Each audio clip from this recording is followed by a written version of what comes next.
Fala galera, Chapéus de Palha aqui, eu sou o Derek. Eu sou o Lipe e hoje nós vamos trazer para você uma análise completíssima do live action de One Piece, segunda temporada. Cada episódio com os detalhes, com as nossas notas, o que a gente achou e muito mais. A segunda temporada estreou agora, então Alanzito, sem mais delongas, deixa o like aí galera, se inscreve, chama o vinheta. E simbora que tem minutagem aí embaixo também, hein?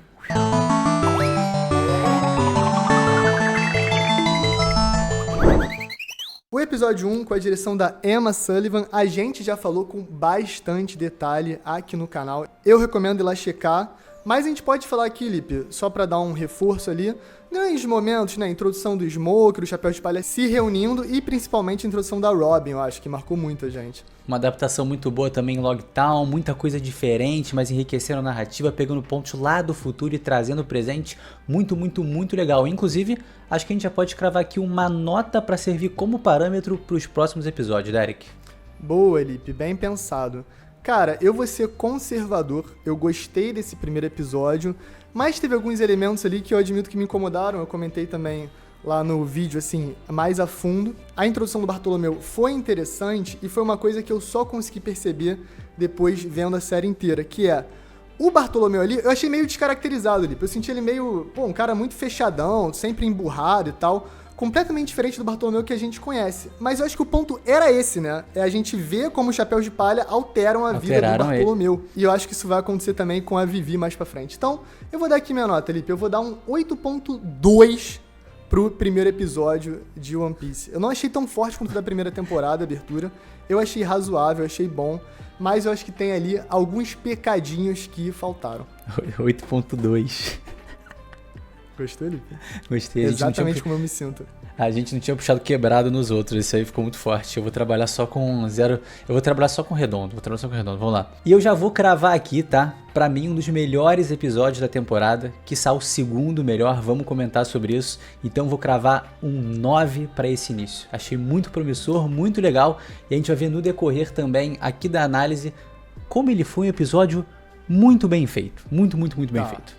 E seguindo direto também da direção da Emma Sullivan, a gente tem o segundo episódio que começa com eles rumo à Grand Line, subindo ali a Reverse Mountain, e esse ponto me pegou de um jeito bem interessante, porque assim, a gente viu a facilidade no anime, no mangá e tal, parece um grande desafio, mas no live action eles conseguiram passar o peso, a dificuldade e o obstáculo que é você entrar ali pela Reverse Mountain, pela montanha reversa e descer do outro lado e chegar na Grand Line. Então, eu senti que trouxe essa ideia de é difícil pra caramba e a recompensa vale a pena. A Emma Sullivan na primeira temporada dirigiu o episódio 3 e o 4.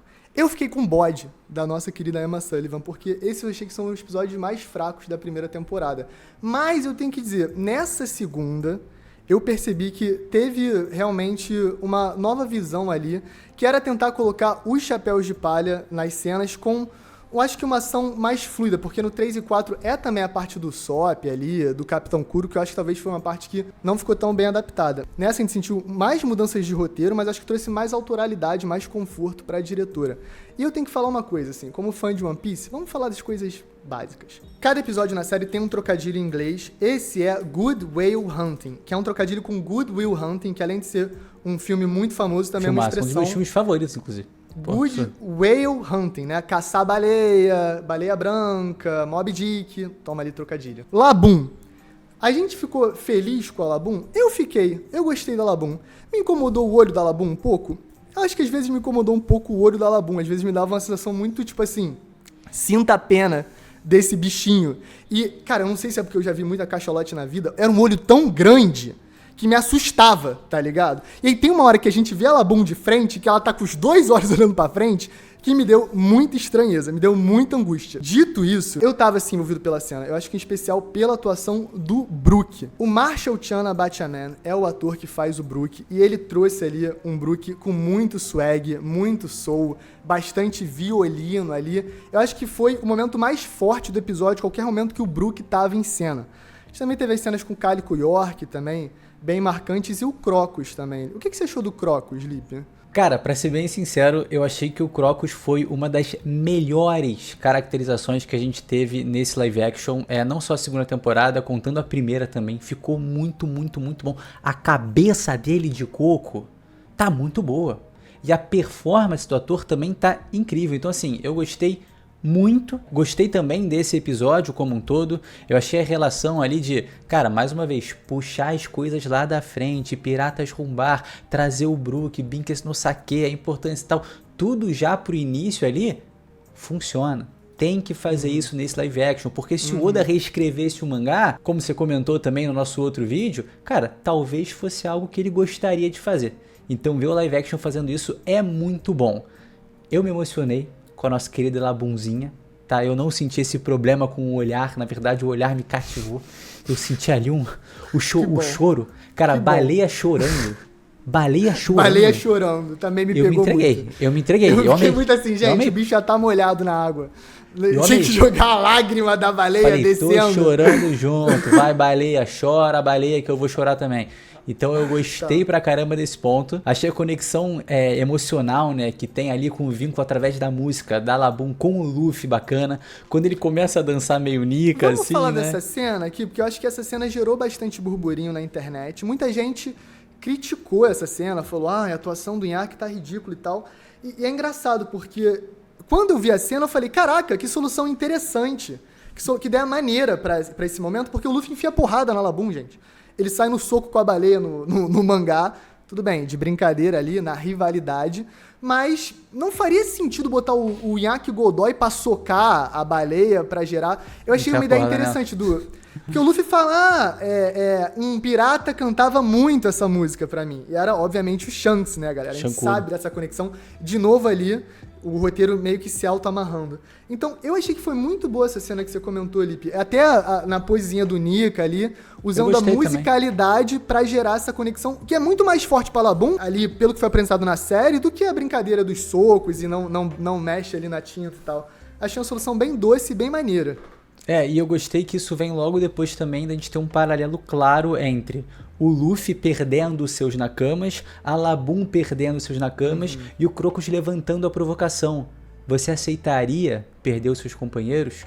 E aí ele vai com uma solução engenhosa, criativa, dançando e cantando, traz a Labum de volta, ressignifica a promessa dela, promete voltar e aí parte em direção. Então assim, eu achei muito legal, eu achei o plot dentro ali da Labum meio mais ou menos, tá? Eu achei meio... O Mr. Nine, a Princesa Vivi...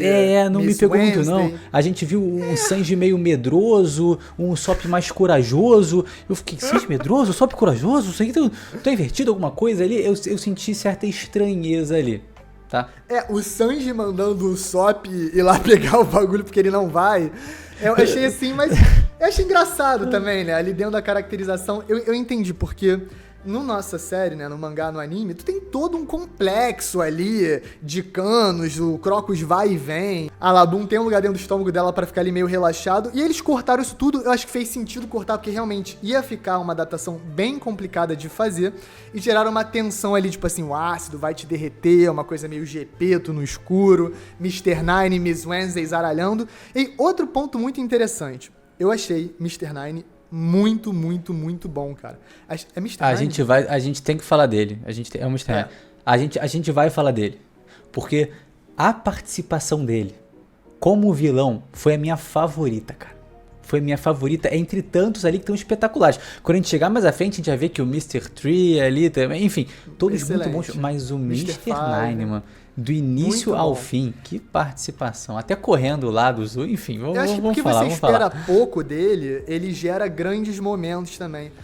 Trazer aqui alguns detalhes, a Vivi comenta que ele tem um complexo, por isso que ele carrega a coroazinha, e num outro detalhe no inglês, ele fala com o inglês muito aristocrático, como se ele tivesse feito uma escola de aristocrata. Então, ele traz coisas no sotaque que remete a um inglês britânico da nobreza. Então, tem vários detalhes na atuação dele que ajudam a caracterizar o personagem. Grande momento do Daniel Lasker, que quando aparece em cena, manda muito bem. A Princesa Vivi, quando eu olhei no início, eu falei, cara, tá esquisita essa atuação. Não sei se tá me convencendo, não tô entendendo muito bem. Aí, já vou te pausar. Estranho. Senti a mesma coisa. A mesmíssima coisa, mano.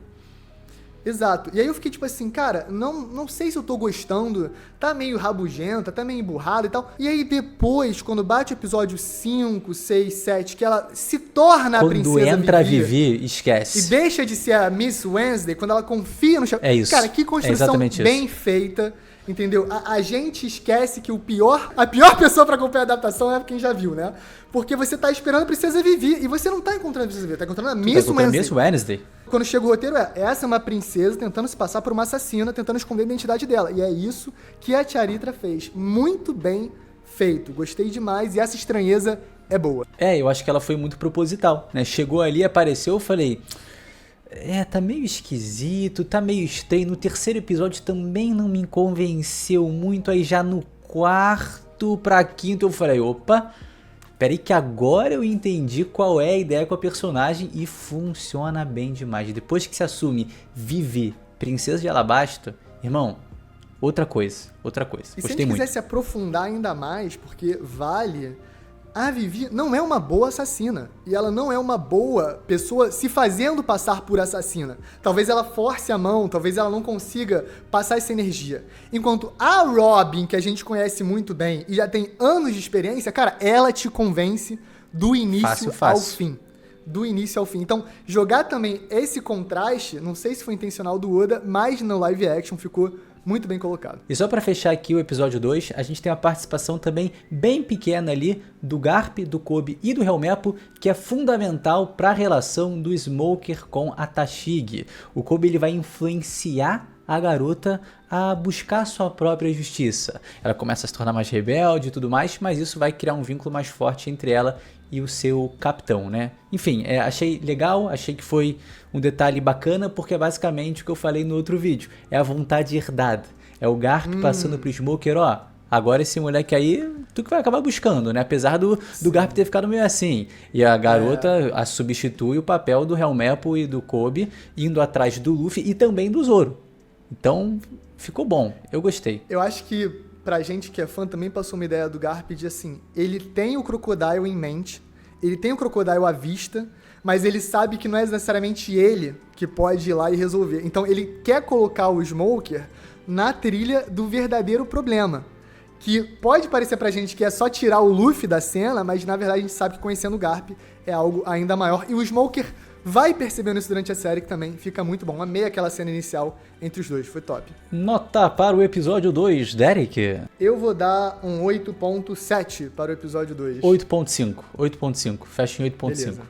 Episódio 3, que se chama Whisky Business, né? Você tem a expressão Fish Business, que é coisa suspeita, e aí agora você tem Whisky Business, né? Que também remete a essa suspeição, só que agora em Whisky Peak. O episódio 3 começa com o diretor Joseph Vladika, que veio da primeira temporada, assim como a Emma Sullivan, ele fez o encerramento da primeira temporada, e nesse episódio ele foca nas cenas de ação em Whisky Peak.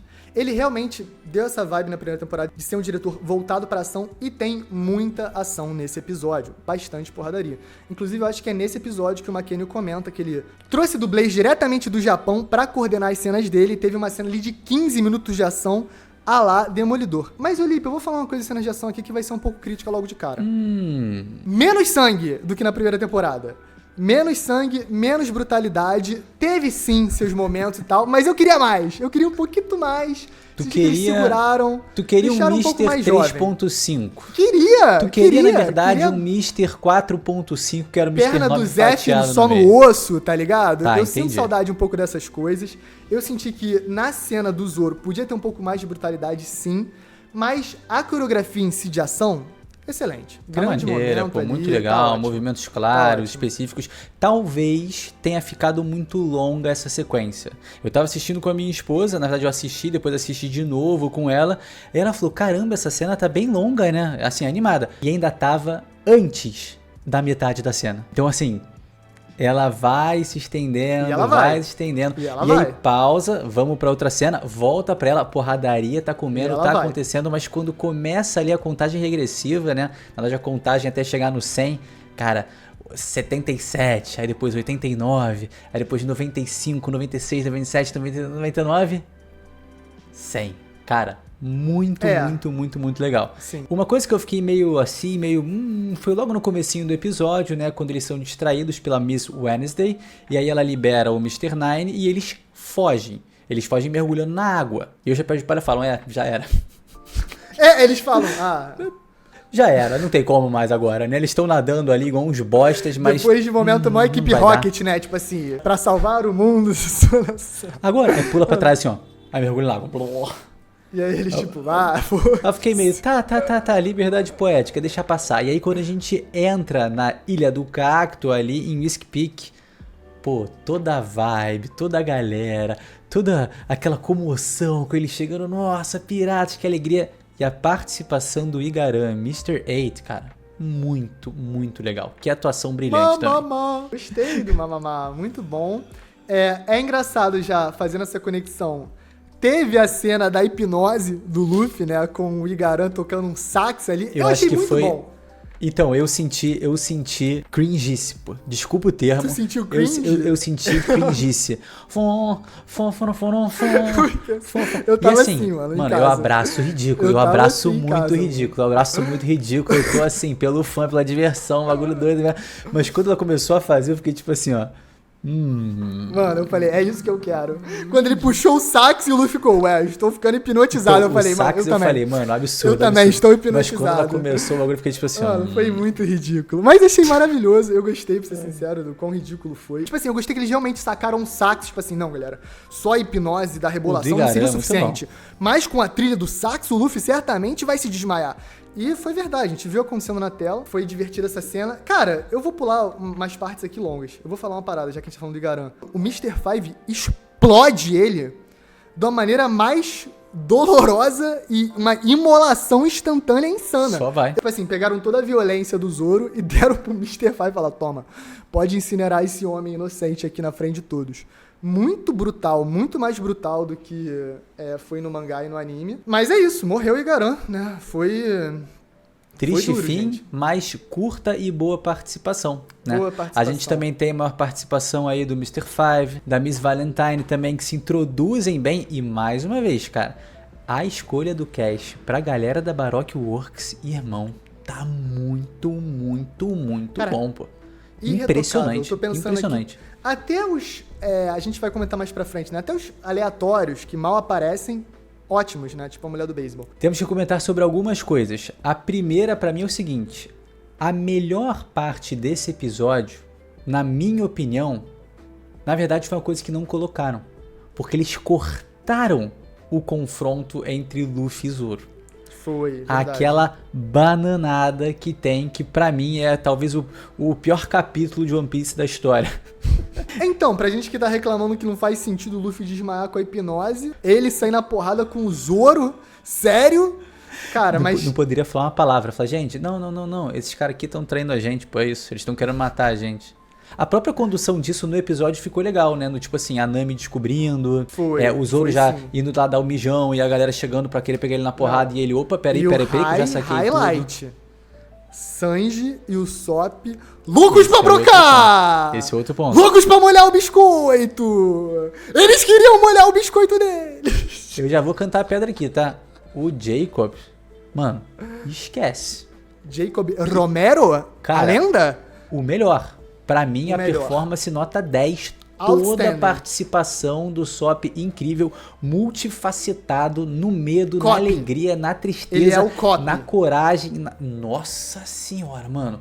Tudo Jacob que esse moleque se envolveu foi incrível. Então, participação do Sop pra mim na segunda temporada é a GOAT. É a melhor participação. Você diria que ele é o Cop, o chapéu de palha of the year? O Cote? Hoje? Hoje, é o Cote. Do live action, sim. Do mangá, a gente espera que sim. Do mangá não vai ser. A gente espera que sim. Bem divertida a cena com as gêmeas. Eu gostei do Sanji indefeso, amarrado. Se uma mulher vier amarrar o Sanji, ele não vai fazer nada. Ele vai deixar. É só amarrar o Sop primeiro, que não tem problema. Que não vai dar nenhum problema. Mas foi legal. Eu adorei o Zoro puto, tipo assim, chutando a faca e falando, se libera então, seus mongóis. Muito bom. Bom episódio 3. Dito isso... Achei que foi algumas cenas mais longas. O Whiskey Peak é um arco mais fraco pra adaptar. Todo Chapéu de Palha reconhece também, isso. É. Eu Todo vou dar, de palha. talvez... Nós, né? Nós, né? Chapéus de palha. Tem alguns momentos excelentes. Eu adorei a revelação das lápides no cactus. Achei que ficou muito pra bem mim feito. foi, assim, tirando essa questão de não terem adaptado a luta do Luffy e do Zoro, eu achei que esse momento teve uma condução muito boa do discurso, de tudo, da revelação que eles estão ali matando piratas e tudo mais, e aí chega a dar o zoom assim. Os piratas violeta, não sei o que lá. Aquilo ficou bem legal, bem legal. Eu vou dar minha nota... 7.5 eu dei.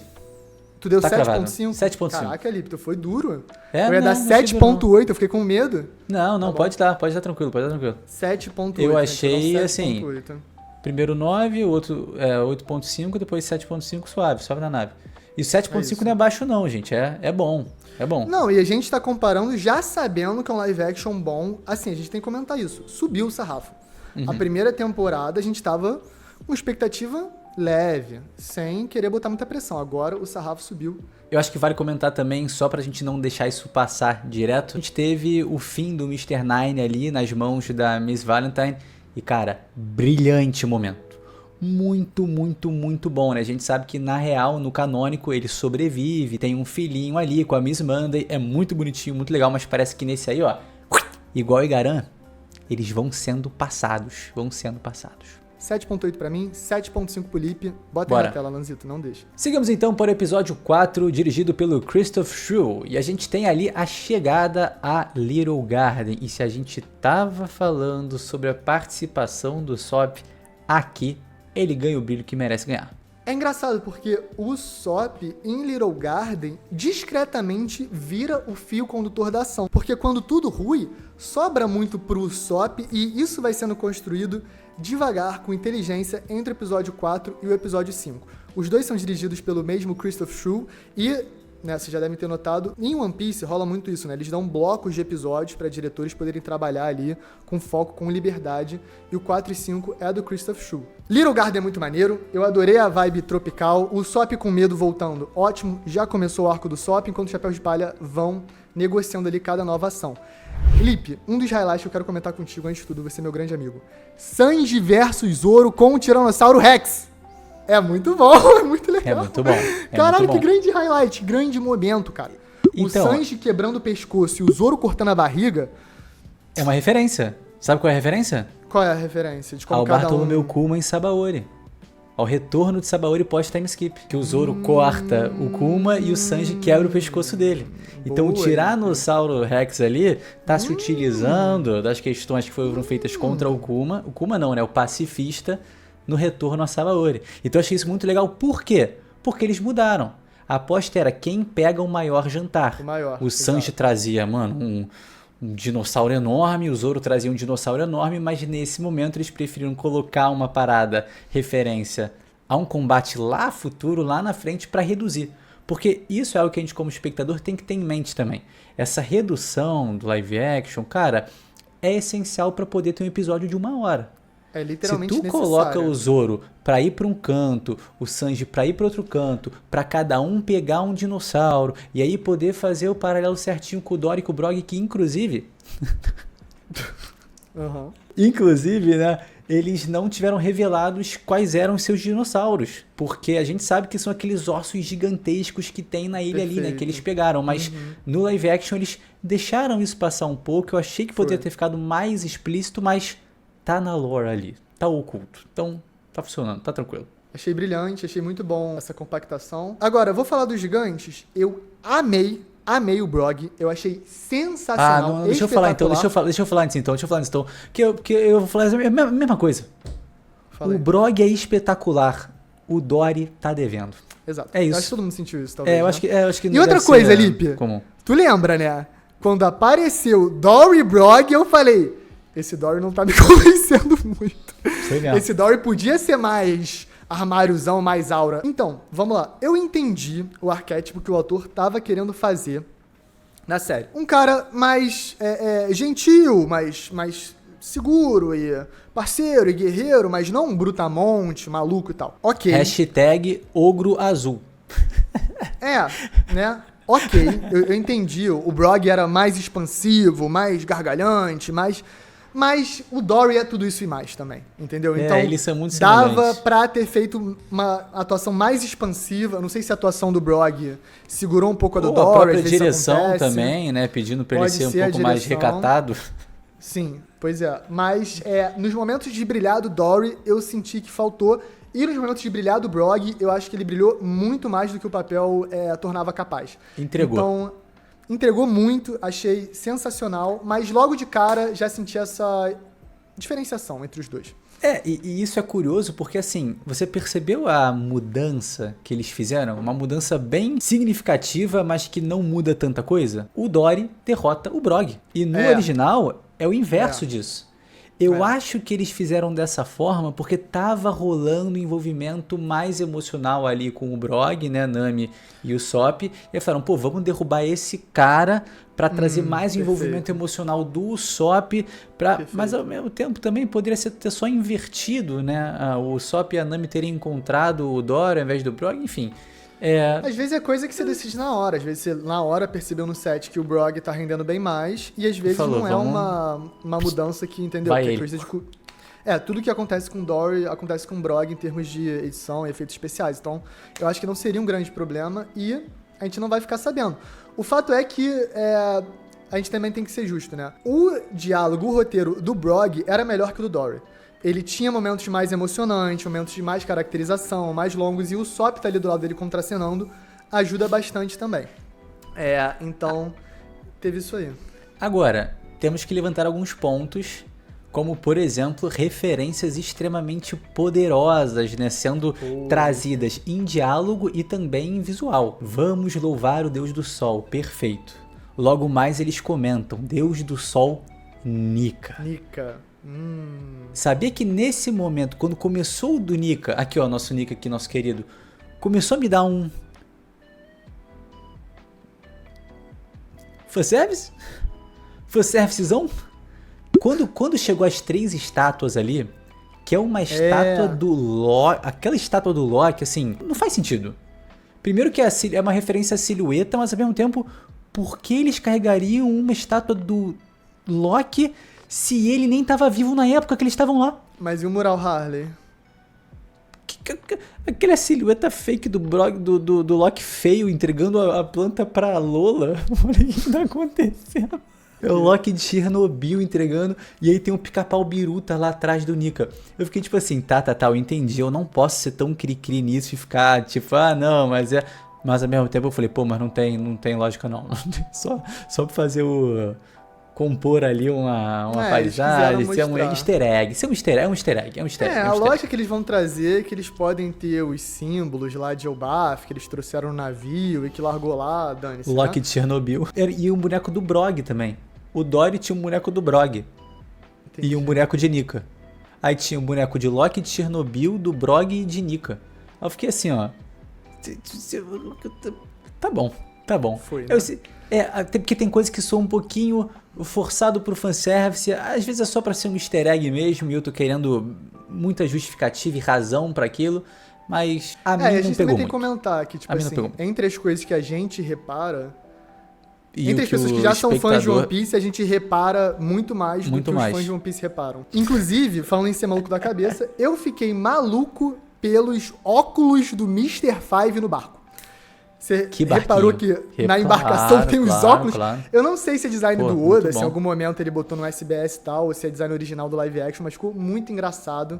A Miss Valentine também. É um momento que eles mais atuam ali, o 4 e o 5, e eu acho que a gente pode falar que os dois foram ótimas adaptações de Baroque Works, como a gente já comentou. David Asmaltian de Mr. Tree, eu achei que ficou muito bom, né? Ele desse jeito bem sofisticado, né? Com os óculos, com as unhas até, vocês repararam que tem as unhas de cera ali. Muito, muito bem caracterizado. Cômico, né? Bem cômico, bem engraçado. Bem Mr. Tree, bem Galdino. Tá incrível. Bom, e assim, a atuação desse cara é brilhante. Ele já é um cara muito renomado, então assim... ele é quando anunciou como Mr. Tree, todo mundo falou, cara, é perfeito pro papel. Na atuação, é perfeito pro papel. E quando a gente viu os efeitos especiais da cera, mano... Bom, né? Cara, a luz do dia, pegando reflexo, tudo. Muito legal. Muito boa cera. Ele é um dos mais gabaritados do elenco e ele é fanzaço de One Piece, né? Tem várias entrevistas que ele já deu falando o quanto ele ama One Piece, como ele fez questão de ir atrás e tal do papel. Então dá pra sentir que ele tá vivendo ali, né? O meio que, tipo assim, todo mundo que é cosplayer gosta de sentir o personagem. Imagina o nível de atuar no live action, né? Então ele tá se sentindo Mr. Tree ao máximo, tá? Realmente muito bom. A Miss Golden Week, né? Sofiane Caruso.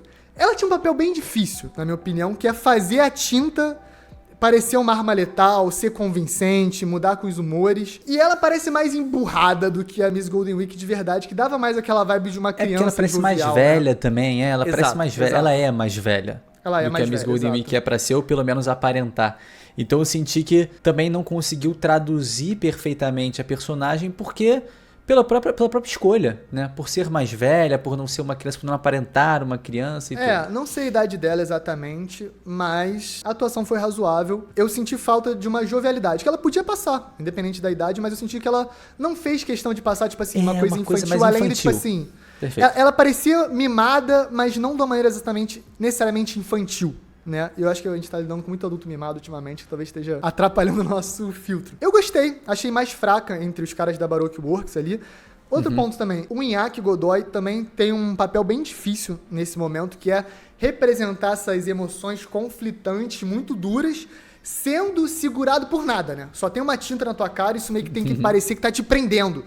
Gente, isso parece muito difícil de se fazer. É difícil, gente, é difícil ser o Luffy. Eu acho que a atuação do Inaki não necessariamente convence todas as vezes, mas eu não sei o que convenceria necessariamente, mas é difícil estar no limite do caricato, no limite do sofrimento, no limite da demonstração de que você ama seus amigos e quer caçar eles ali, tudo ali com a tinta no rosto. Foi meio complicado.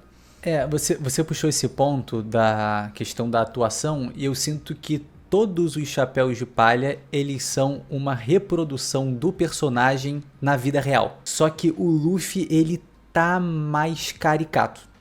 Ele tá mais na tentativa não de ser... Não tô falando que seja objetivo e tudo, mas me pareceu mais ele tá mais personagem do que um personagem seria na vida real. Entendeu? Será que ele não perdeu um pouco da suavidade que ele tinha na primeira temporada? Talvez tenha tido menos momentos de suavização, de humanização que a gente teve na primeira temporada, porque o Luffy é o centro emotivo de vários plots. Com o Sop, com o Zoro, com a Nami, com o Sanji, todos têm um momento do Luffy ali, e a gente amou esses momentos com o Inaki. Né? Ele não mudou, ele também tava ali. Só que nessa temporada não tem tantos esses momentos humanizadores, eu acho que sobra mais uma grande fusão de momentos super caricatos que, em conjunto, sem aquela quebra, sem aquela suavidade, podem incomodar. Às vezes me incomodou um pouco, não muito. Eu vi muita crítica dura na internet, achei exagerado, pra ser sincero. Não muito, mas meu diagnóstico em relação a isso é esse, nesse momento. Assim, momentos muito exagerados, constantes, que tira um pouco a suavidade de uma atuação que é difícil de fazer. E também nesse episódio 4 a gente tem o início do desenvolvimento do Sop como um bravo guerreiro do mar. Ele conta ali uma história falando que ele é o destruidor lendário do... Os caras exageraram muito nesse momento. Botaram ele como mais uma alcunha, herói de Little Garden, tudo. Deus da destruição. Tá certo. Tá certo. Tá muito certo. É o Lorde da destruição. Tá muito correto. Pô, maravilhoso. A maneira que o Jacob navega as histórias é muito brilhante, muito né? Sop. Ele vai se convencendo, e aí alguém bota uma pilha nele, e aí ele pega a pilha pra ele, e aí ele... Aquele sorrisinho de lado dele. Tu só compra, Mano, tu só compra. Ele é absurdo. Ele é absurdo. Ele é absurdo. Só compra. E engraçado, sabe o que é engraçado? Não sei se você lembra, mas na nossa análise completa da primeira temporada, a gente falou que ele, dentre os Chapéus de Palha, foi quem teve a pior atuação e era consenso geral na comunidade. Parece que o homem tá assim, ó, igual um foguete em desenvolvimento. Muito bom, muito, muito, muito bom. Eu vou dar minha nota 8. Eu vou cravar um 8. Achei um bom episódio, mas como a gente comentou aqui, tem algumas coisas que desvirtuam. Acho que o ritmo não foi excelente, vou falar, tá? Acho que alguns momentos ali eu fiquei meio... e aí, gente? Mas vamos lá. Então, eu vou dar minha nota 8 cravadinha aqui do 4. Eu tô contigo. Pra mim também é a nota 8. O trocadilho do episódio 4 é Big Trouble in Little Garden. Né? Grandes problemas, grandes confusões, né? Num pequeno jardim. Então... toma ali mais um. Episódio 5, Wax On, Wax Off, que também é um trocadilho com Karate Kid, porque quando o Mr. Miyagi tá ensinando o Daniel San a lutar karatê, ele fala pra ficar encerando, bota casaco, tira casaco e tal. Toma. Só que é cera, né? Não é só, né? É cera. E o nosso querido Mr. Tree tá proeminente nesse episódio. E tá brilhando muito, né? Capturou os chapéus de palha ali também com sua querida companheira Miss Golden Week. Cara, a Nami, a Vivi e o Zoro dentro da casa de cera dele. Irmão. Nossa, sensacional. Que cena engraçada. Que muito cena engraçada. Muito tentando engraçado. limpar a perna do outro. Aí o Zoro doidão Aham. falando, o cozinheiro não tá aqui pra ver a perna da Nami. Assim que ela, nossa. Né, então, tem todo esse plot, né, da Miss Golden Week passando no Zoro ali, a Nami também fica vulnerável. Achei que foi engraçado, eu gostei do Zoro marolado. O McKenny foi um dos highlights pra mim. Não sei Muito explicar bom, exatamente o muito que bom. é, mas ele me convence o tempo todo, né? Eu acho que talvez depois de um primeiro episódio que eu não senti muito a presença do Zoro, eu não senti muita atuação, cara, do 2 pra frente é sensacional. Entregou muito. Mano, ele falando que a úvula da Labum significava então que era uma baleia fêmea. Mano, cara, várias cenas muito, muito engraçadas que ele só fala e ele só é. E ele é naturalmente Zoro e é muito difícil, gente, Muito fazer Zoro. isso. É muito Zoro, cara, é muito Zoro. Ele, pra mim, foi o segundo melhor Mugiwara em performance, representando o personagem. Cara, pegou muito bem, foi muito sagaz nas piadinhas, no sorrisinho, nos momentos. Cara, o McKenny, porra, brilhou muito. E nesse episódio, ele também vai brilhar, mas vamos lá. No momento que ele tenta cortar a perna, me perdeu um pouco. Que tu acha que o Zoro cortaria numa só? Cara, não sabe porque é o seguinte, vamos lá. O Zoro cortaria numa só, no próprio mangá também ele não corta e tal, beleza? Mas a representação dele batendo ali visualmente como uma pessoa física, né? Um live action, tentando cortar a perna com a espada, eu fiquei meio... Caralho, mané, tu tem o tornozelo trincado. Tu tem o tornozelo de adamante, mano, ali o negócio. Mas passou batido. O que me pegou, na verdade, é que nessa sequência a gente tem ele tentando quebrar cera, né? E no live action eles tentam outra solução pra quebrar cera diferente do mangá. E aí, o que quebra cera é uma porrada sequencial da Miss Valentine na cara do Usopp com 25 quilos, 50 quilos, 100 quilos. Eu pensei, pô, mano, o Zoro dá uma porrada mais forte do que um impacto de 100 quilos. Mas, mais uma vez, sendo cri-cri, tá, gente? Sendo cri-cri, só realmente pontuando aqui coisas que eu pensei. Poderia ter trazido mais verossimilhança nesse momento com outra resolução, mas foi o que teve. Você pode falar que o que realmente quebrou foram as pisadas, que ela dá umas 3 pisadas em volta antes de acertar. Então, ela vai correndo. Pra Bum, ruir. bum, Isso, bum, isso. E aí, sei lá, se o roteirista botou... Aí ela desce com 999 quilos, que é o limite dela, todas as vezes, tá? Porque a gente sabe que mais de uma tonelada ela não consegue, eu acho, né? Eu gostei bastante, né, com as críticas em relação ao confronto com a Miss Golden Week, a resolução. Eu achei legal o Luffy tendo que se matar no mar, né? Ela mandar ele andar até o oceano. Achei que gerou, sim, uma tensão, ele indo pro mar, começando a se afogar. E, cara, o Luffy indo se afogar... Né, o Usopp jogando o bagulho na cara dela, batendo na cara dela, e ele salvando o Luffy. Mano, perfeito. One Piece não precisa de superpoderes, super mágicos, super complicados e tal. Era uma criancinha com um bagulho de pintar. A paleta de tinta voando na cara dela. Cara, E aquilo ela assim... bugando. É engraçado, né? Aquilo ali eu falei, cara, é isso aí mesmo, pô. Voou, o Usopp saiu ali todo estremelhado, foi na cara dela. Foi excelente. Foi muito divertido, muito divertido. O Brog convencendo o Usopp, naquele pep talkzinho que eles têm antes desse momento também, super legal. O confronto, né, principal, a grande... Ah, não, calma, mentira. Mr. Prince, a cena do restaurante de merda, claro. a cena do Sanji com os Unluckies também. Muito, muito boa, gente. Aqui, ó, pega aqui, ó. Absolute Cinema. Cara, tocando Believe in... Nossa, sim, no stand-by do Crocodile. Meu Deus, genial. Quando desce o abutre com metralhadora, vem a lontra com os casquinhos, psiu, o Sanji lá dando bicho. Cara, o Sanji ter botado os pés e quebrado o pescoço do abutre numa só, plum! Foi brabo, Cara, mané. bom, Quando eu vi muito aquilo, bom. eu falei, matou mesmo.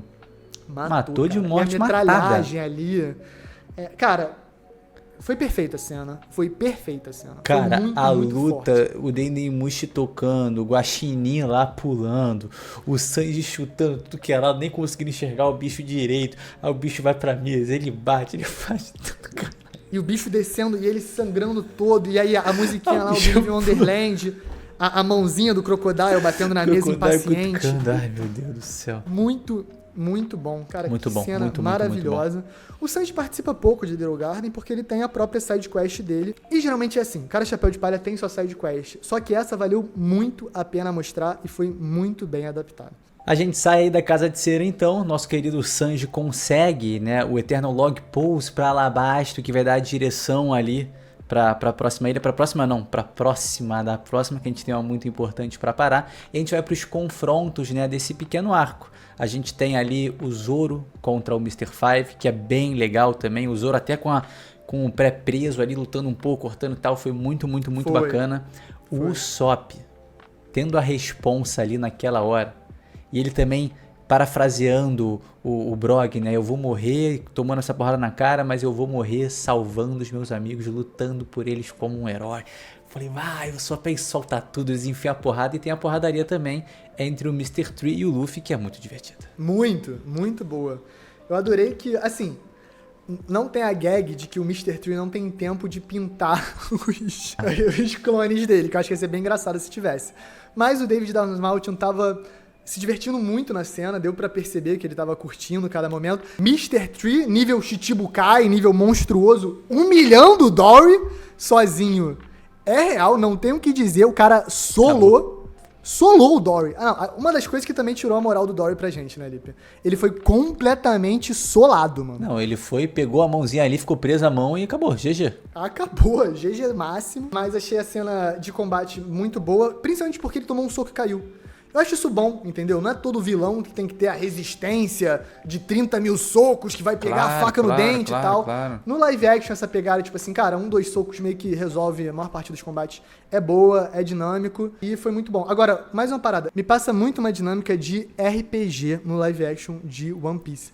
E aquele momento que o Mr. Tree tá com os 3 prisioneiros, com a cera rodando, tá todo mundo pra morrer, e o Mr. Five e a Miss Valentine viram e falam, cara, por que a gente não mata eles logo? Cara, é muito RPG. É muito RPG. Não, confia em mim, eu sou um artista, não sei o que lá. Cara, vamos só matar eles, vai ser mais fácil. Mas não, deixa comigo e obviamente dá tudo errado. Cara, completamente divertido esse roteiro. Não lembro se tem no mangá, eu acho que não tem. Mas trazer essas pro live action bate muito, é muito bom. Ele queria ter toda essa questão artística, né? Porque ele é isso, um renomado pintor não, mas um cara que tá fazendo as esculturas ali a lá Michelangelo. A lá Millet Pine. Nível, a lá Millet Pine, cara, surpreendendo ali todo mundo e tal. E aí nesse ego dele é onde ele é derrotado. Muito legal, muito tranquilo. E aí se resolve tudo contra os adversários e a gente parte pro fechamento, onde a gente tem aquele ressignificado mais poderoso do vínculo do Usopp com o Elbaf, que, cara, pra quem tá acompanhando o mangá semanalmente, foi muito importante.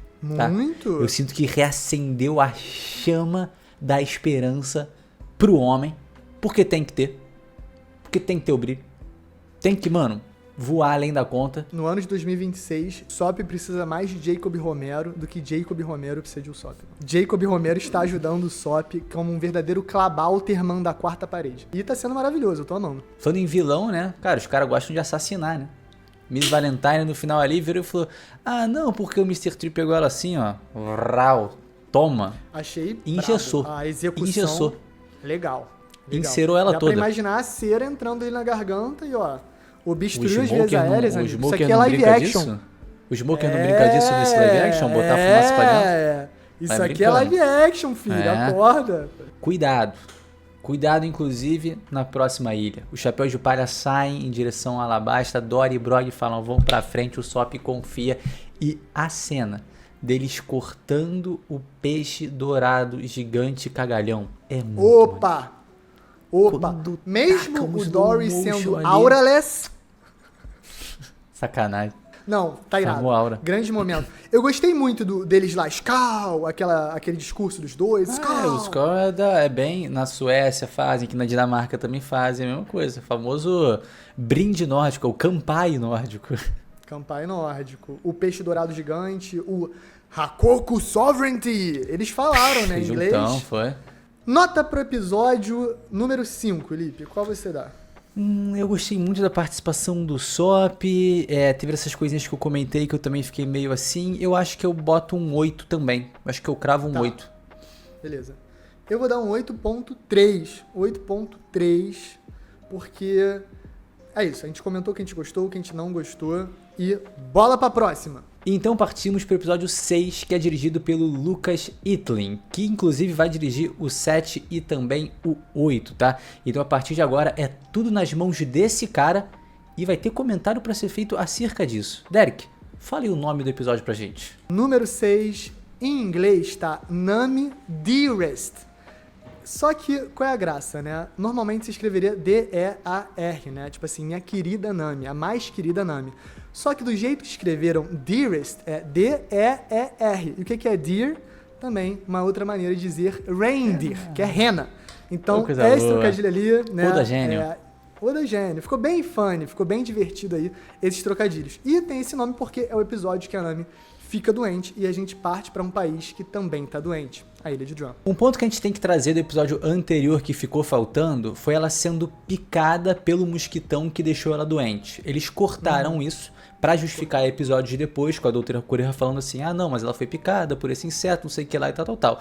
Só que eu acharia legal ter colocado só um pontinho ali, ou até, mostrou, sabe, né? Como? Em uma cena nada a ver, que ninguém tá reparando nela, mas pousa um insetinho assim, só isso.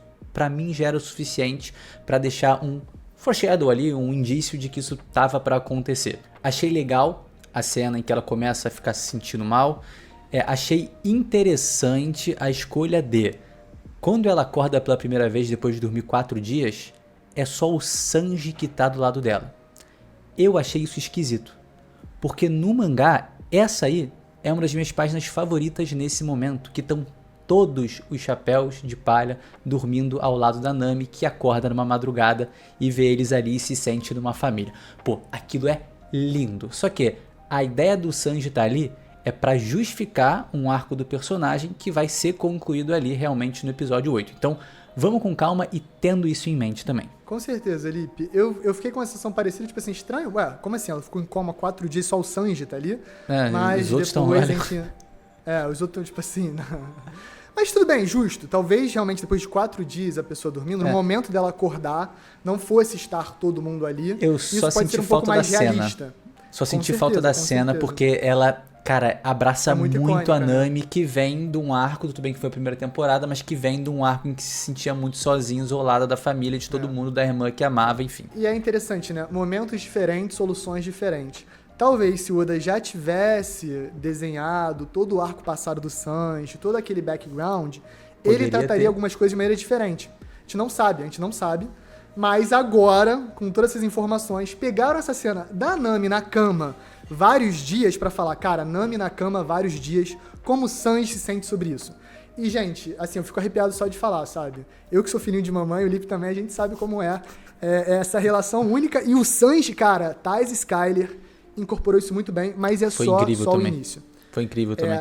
Nesse episódio 6 também, tem bastante participação de Smoker e Tashigi, que eu não falei até agora, mas eu tenho que falar. É um dos highlights da temporada pra mim. Estão fazendo entre uma narrativa paralela ali, boa, funcionando, muito, cara, progressiva. Assim, tu sabe que é uma parte boa quando você tá numa série que tem vários lugares e quando você vai pra um lugar diferente, você não fica incomodado. Tipo assim, eu nunca ficava incomodado de estar vendo Smoker e Tashigi. Pelo contrário, eu achava interessante, mesmo tendo ali minha cabeça que, tipo assim, são coisas novas, né? Esse encontro do Smoker versus Miss Turdes, Tashigi contra Mr. Eleven, foi muito bom. Eu acho que a Tashigi tá muito bem representada ali. Gostei a maneira também. Nerdola, mais destemida, mais atrapalhada que ela tem, tudo ao mesmo tempo. Muito, muito forte. Ela lutando pela espada, que não tem no mangá, né? O momento que ela pega a espada de um cara e falou, essa espada pica aqui, agora é minha. Foi muito bem colocado também. E o Smoker e ela descobrindo a coisa do Mr. Zero e tal, que vai dar o payoff mais pra frente, foi forte. Achei muito bom o Smoker e Tashigi, highlight, e tá bastante nesse episódio. E pelo lado dos Mugiwaras, né, eles precisam fazer uma parada porque a Nami tá doente. Inclusive, cara, Emily Rudd, a gente já falou aqui do McKenny, a gente também já falou do Taj, atuação brilhante, do Jacob, que foi, pô, inacreditavelmente bem. A Emily Rudd também, né, multifacetada ali, cara, atuação na porrada muito maneira, Nami muito participativa em combate, muito menos medrosa do que no mangá, muito mais afrontosa pra frente mesmo, pra porrada. Isso ficou muito legal. E ela atuando ali, se sentindo mal, percebendo as emoções de seus companheiros, achei que expressou muito. Então, cara, realmente, assim, a atuação dos Mugiwaras, tô muitos parabéns. Vale falar também que é um momento que pra gente é muito importante, porque é o primeiro momento que a Nami se sente cuidada. Ela viu a vida inteira muito sozinha, né? Passando muitos perrengues, sendo torturada e tendo que roubar dos outros e tal. E nesse momento ela nem sabe direito ser cuidada. Ela tá pra desmaiar e ela vai e desmaia. Sozinha na proa, porque ela acha que ela tem que estar ali navegando, fazendo as coisas. Então, ela aceitando o cuidado e tal, a Emily Rudd trouxe muito dessa delicadeza, muito desse carinho pra personagem da Nami, que também agrega a atuação do Sanji e agrega todos os chapéus de palha em volta. Excelente. Nada como ter um ótimo ator pra contracenar também. A gente sente muito isso no live action. E aí, né, por toda essa conjuntura aí apresentada, a gente é levado à ilha de Droom, onde a gente vai conhecer personagens bem interessantes, né? A gente tem esse episódio mais como um setup, na minha visão, porque, né, ele é o início do arco de Droom, que vai culminar no fechamento da temporada e tudo mais. E a gente tem a situação política de Droom sendo explicada, a relação com Alabasta, através de um flashback ali diretamente no Reverie, né? O Apple, que tá tendo uma conexão ali com o Crocodile e consegue a Baku no Mi por ele, que é uma adaptação, uma mudança considerável na história, até porque teve algo que, assim, me causou uma estranheza. O Apple, ele tem a boca como tem, porque ele se tornou usuário da Baku no Mi. E aí no live action, eles botaram ele já com o bocão de hipopótamo, ferro metalizado, metálico, e assim, que se dane. Óbvio, 99, imagino, por cento das pessoas vão ver aquilo e vão falar, beleza, ele era assim. Mas a gente aqui estuda One Piece, tá muito por dentro, sabe que não é, então causa uma estranheza, né? Quando eu falo, eu olhei assim, no flashback 10 anos atrás ele já tinha, né, a boca de mandíbula. Eu até imaginei que eles em algum momento iam usar um mini enredo, tipo assim, o Apple pegou os médicos e na obsessão dele por comida e tal, obrigou os médicos a operar a mandíbula dele pra criar ali uma coisa a mais, entendeu? Não ficaram nada. Exato, mas não, só passou batido, né, eu acho que você já comentou bem isso. E eu acho também que a atuação do Apple é muito boa, né? A gente vai falar no 7, no 8 melhor, mas eu acho que é um ótimo rei o Apple. Agora, Lipe, no 6, pra gente que é fã do mangá também, a representação do Reverie foi ótima pra mim. Foi muito bacana, cara. Ficou bem legal. Cara, assim, eu amei a mini Vivizinha. Eu achei que teve menos comoção de um rei chegar e dar um tapa na cara de uma criança de 10 anos. Foi também muito estranho isso pra mim. Também achei. Só que, por outro lado, gente, estavam tentando sequestrar a Shira Roche, né? Sem dar muito spoiler. E a galera também não fez nada, né? Muito no futuro. Então, a vibe é essa, gente. O clima é esse. E digo mais, tá? Desculpa trazer pra esse lado aqui meio maluco, mas se você for num ambiente internacional, tipo uma ONU da vida e tal, cara, cada país, cada diplomacia tem os seus costumes e a ordem é não interagir. Se tu vê alguém fazendo uma coisa com outra pessoa que tu não concorda, fica na tua. Esses ambientes políticos são exatamente assim. Então, é estranho? É estranho, gente. Ambientes políticos são estranhos e complicados, tá ligado? Dinâmicas diplomáticas complexas. A princesa é mais que uma criança de 10 anos e a Vivi sabe disso melhor que ninguém. Então é por isso que nessa cena ela vira e fala, eu que bati em você. Gente, muito forte, muito bem feito, cara. Muito bem pensado. O Igaran sendo esse segundo pai muito ali, bom, próximo, o Igaran né? É muito bom, o Igaran é muito bom. No cuidado, na contenção, sempre limitando ali no profissionalismo de alguém que não é verdadeiramente um pai que pode dar o amor e afeto como pode, mas que pode sim cumprir esse papel por parte da lealdade que ele tem ao Cobra. Muito foda, muito complexo, muito interessante. Amei o Reverie, muito bom. Disso a gente continua nessa questão do setup, né? O próprio Dalton tá ali também, a gente tem assim, cara, Legal, esse isso, então é o vilão do reino, Uhum. esse é o cara que tem ali o potencial pra se tornar um herói ajudando o Chapéu de Palha, essa é a menina que tá aliada a eles no momento que é a Princesa de Alabasta, então tudo vai se encaixando e em paralelo a isso, claro, a gente tem esse momento da Nami sendo levada pelo Sanji e pelo Luffy em direção ao castelo de Drum, enquanto parte do Chapéu de Palha, o Sop e Zoro ficam ali, né, pra servir como guardas assim, tão preocupados, rola uma discussão O ali Sop entre versus eles Zoro. também. O Sop versus Zoro. Eu falei, o Sop vai morrer. Porque esse Zoro do live action não brinca em ser isso. Esse Zoro tá tranquilo. Eu gostei muito, na verdade, dessa mini briguinha que eles tiveram. Eu achei que foi fofo porque todo mundo sente a tensão do momento, o estresse. E o Zoro não reagir de maneira agressiva com o Sop foi que é muito Zoro. Mais fraco, né? Exato, foi muito Zoro. Ele pegar e falar, você poderia ter sido mais delicado, você poderia ter sido mais gentil e só ir embora. Cara, foda, muito foda, grande momento. O Zoro, acima de todos, ele tem essa noção, até, cara, mais do que todos os personagens em One Piece, que ele, dentro de sua tripulação, é um braço, é uma asa, é alguém muito poderoso que tem que proteger ali aqueles que mais precisam. Então, no momento que o Sop afronta ele, irmão, quem é mais forte não pode afrontar de volta. Ele mantém a postura e fala, você poderia ter falado de outra maneira. E se afasta e vai fazer outra coisa, como o Sop solicitou. Então, posturaça do Zoro, do McCann, posturaça do Jacob também, representando ali um Sop mais facetado, né? A flor da pele também, preocupado com a amiga.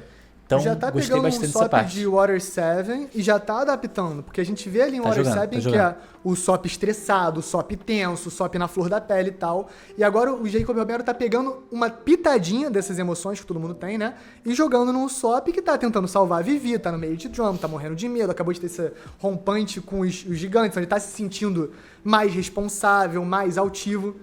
Muito legal essa navegação de emoções entre os Chapéus de Palha. E é isso, né? A gente comenta. O Zoro tinha uma sidequest gigante na ilha de Drum, que ele fica dando volta, aí bate de frente com um... Passa frio. Bisão gigante, e depois dá a volta não sei o que lá. Tu lembra disso, Lipe? Sim, claro. E aí o Slapan, e aí ele briga com o Lapan, fica amigo do Lapan. Tem esse ponto aí. Lapan, né? Não tem Lapan. Esse que é o problema. Vocês repararam o Lapan? Vocês viram o Lapan? Gente, pra quem não lembra, Lapan é o coelho abominável. Isso, o coelhão abominável gigantão. Gente, o Alan tá colocando aqui na tela. Nos cenários da ilha de Drum, no reino de Sakura, a gente tem ali no fundo peles gigantescas penduradas que vão ser usadas para casaco, para cobertor, para tudo. E você vê a forma perfeita e gigante de um coelho. Então, pra quem falou, mas não teve o Lapan ali, não teve os coelhos. Cara, quando eu vi o cenário, quando eu olhei ali no fundo, eu fiz assim, ó. Meu Deus. Eles mataram os coelhos e transformaram em pele, pô. Valeu, virou casaco. Sanji e Luffy conseguem chegar até o castelo ali, depois de quase cair e tudo mais, e segurar. É um momento engraçado em que o Luffy pega o Sanji com a cabeça e... Falei, irmão, por que tu não pegou o braço uma hora e jogou assim ele lá pra cima também? Mas... Não interessa. O negócio é que eles chegam lá, conhecem Doutora Kureha e também o Chopper.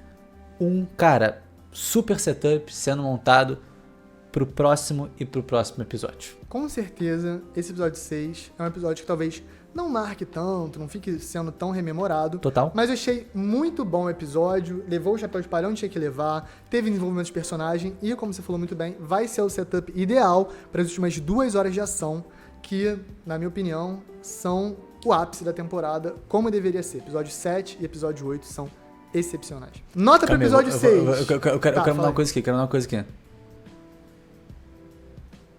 Discordo. Em partes. Nota do episódio 6, eu vou dar uma nota 8.5 pro episódio 6. 7,5. Achei legal. É que assim, ele é mais setup, né? Mais relaxado, sem grandes emoções, sem grandes highlights, sem aquela explosão de sentimentos, como por exemplo no episódio da Labum, ou o Sop gritando ali, que cara, é um bravo guerreiro, que tá tomando porrada, mas então eu sinto que Por isso, né, por ser mais de montagem, ele é um bom episódio de montagem, mas ele não desperta tanto. Então fica com 7,5 ali, que é mais uma vez, gente, é bom. 7,5 não é ruim, 7,5 é bom. E agora a gente parte pra reta final. E eu vou falar uma coisa pra vocês. O 7º episódio é, por muito, o melhor episódio dessa temporada, cara. Esse episódio 7, segura que agora a gente vai se emocionar. Episódio 7, nosso grande clímax, que é intitulado Reindeer Shames, que, para quem não entendeu, eu vou explicar. Existe o termo Reindeer Games, que é quando tá todo mundo brincando, todo mundo se divertindo e você tá em casa olhando, sem poder fazer nada, sofrendo aquele bullying, igualzinho aquela imagem do Lula Molusco assistindo o Bob Esponja. E aí agora é Reindeer Shames, né? A vergonha da rena, né? A vergonha do Chopper de não poder interagir com a sociedade que o exclui. Então, mais um título trocadilho brilhante, genial, muito divertido, que vai falar muito sobre a temática desse episódio maravilhoso. Galera, nesse bendito e abençoado episódio, temos a participação ali de Mark Harelick fazendo o Dr. Hiruruki. Pra mim, né, sem contar os... Aliás, contando todo mundo da série, todos os atores, essa performance do doutor, irmão, eu me entreguei completamente. Quando a gente entra no passado do Chopper, a gente já tem previamente, quem já leu One Piece e assistiu, muito sentimento acumulado, né? Muita relação ali e ver os caras conseguindo traduzir isso com tamanha perfeição, ver uma atuação digna do personagem entregando tudo que tem pra entregar e um Chopper que brilha, Derek. O que fizeram com o Chopperito? Como pode ser tão bom? Como pode ser tão expressivo? Como pode ser tão vivo, cara? Claro, tudo começa pela atuação da Mikaela Hoover, que eu achei excepcional durante todo o episódio, no 8 também. Trouxe a nuance da inocência, da ignorância, do medo, eu acho que também da garra do Chopper ali por trás, mas a gente tem que comentar também como o trabalho da equipe designada de efeitos especiais foi absurdo. Absoluto, nessa ideia meio Detetive Pikachu, Guardiões da Galáxia, completamente inteligente a maneira que foi usado o modelo para gerar as cenas com muita naturalidade. Em momento nenhum eu fiquei tipo assim, ai, esse boneco, cara, não, é o Chopper, mano, é o Chopper. O Mark Harelick também traz muito essa atuação emotiva que entrega, meu Deus do céu. Humaniza o Chopper e a Mikaela Hoover também, a dinâmica dos dois é maravilhosa. E eu acho que essa coisa de... Assim, é engraçado até, né? Eu fiquei mais cedo incomodado um pouco com o sentimentalismo da Labum, mas eu acho que é o mesmo sentimentalismo, a mesma técnica, os mesmos talentos que deixaram tão bom, tão incrível no Chopper. Então, assim, eu amei no Chopper, ficou espetacular. Aproveitar desse gancho do sentimentalismo, que é algo que eu vou comentar também no próximo episódio. E eu acho que entra um ponto bem legal que você comentou lá atrás também na Labum. Mas, cara, seguindo nesse capítulo, como você disse... Que dinâmica, que trabalho fantástico, a relação Hiruruki, Kureha, Chopper, Hiruruki, esse triângulo ali, pô, mano, eu assim, me emocionei muito, claro, como eu disse, a gente já carrega isso do mangá e do anime, mas como os caras conseguem conduzir tão bem no anime, entregando uma história separada, né, de uma forma tão poderosa, no início... Tão singelo, numa coisa tão simples, ele encontrando ali, ele ouviu falar de um pé grande que tava lá no meio, assustando a galera, e ele vê uma criatura indefesa e ele pega aquilo pra cuidar a ponto de se tornar seu próprio filho. Cara, nossa senhora, meu Deus do céu.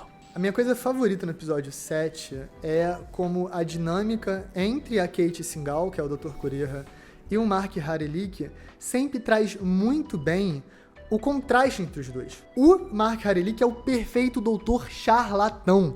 Ele tá sempre com algum charlatanismo por trás das ideias puras e bondosas dele.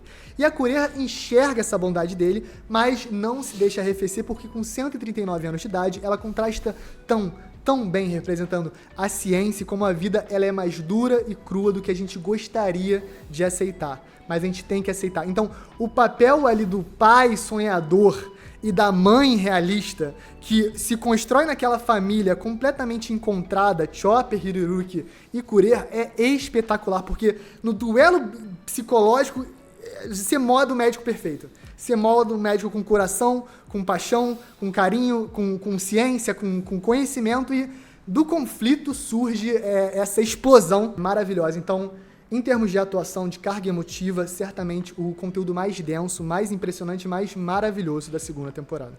Uma coisa que me chamou muita atenção na primeira foi a condução que a gente teve sobre o passado do Sanji, que inclusive foram os episódios que a gente votou aqui com a maior nota e também foram considerados pela galera da comunidade. Quando a gente tem o trabalho em cima da jornada do Chopper, a gente tem 2 pontos muito determinantes, que é a questão de exclusão e a busca por identidade.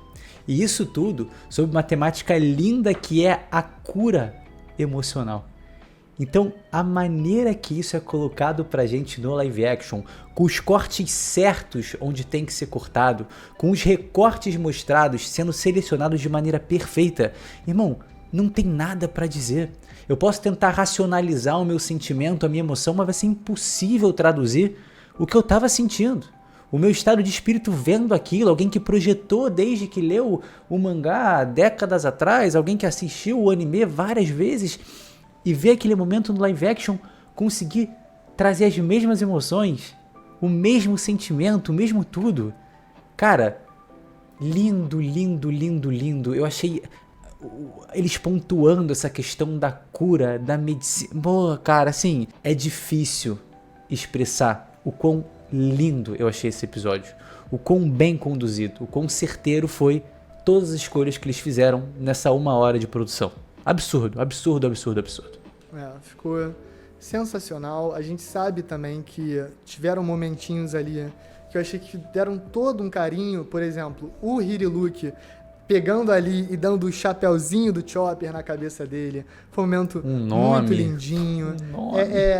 Ele escolhendo o nome, né? Ele falando, e ele toma uma porrada da galhada na cara ali e dali gera o nome, né? Não, é porque você tem ali realmente um chifre capaz até de derrubar árvores. Pô, sensacional, muito lindinho.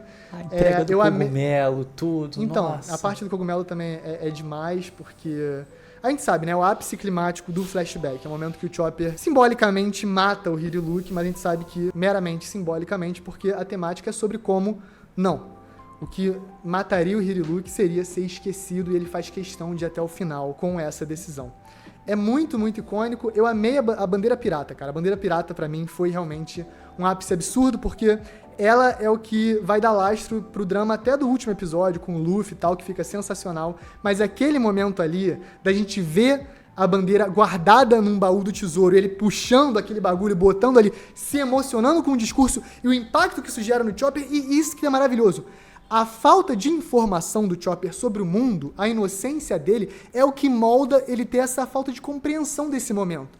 Ele não entender que não é possível tudo por causa da bandeira pirata. Mas, por ele acreditar nisso, ele se torna o Chopper, o médico, ele vai ao mar. Então, sim, é possível tudo. E essa dualidade do Hiriluk ser um charlatão e ser um médico ao mesmo tempo, e ele não saber cuidar das pessoas, mas querer cuidar das pessoas, ele ser um ladrão arrependido, que eu acho que também ficou muito bem encaixar no live action, né? Ele dá esse background, tipo assim, um ladrão que tinha muito dinheiro e que tinha tudo que queria, mas não tinha saúde, foi atrás de... Ele não fala que ele era um bandido que conseguiu muitas fortunas assim, mas ele consegue puxar pra esse lado carismático. Gente, vagabundos, charlatões, são todos carismáticos. Mas o Hiriluk chega num novo ponto e ele é até o final um vagabundo, charlatão, mas ele é muito mais que isso. Ele é um pai que ama o filho.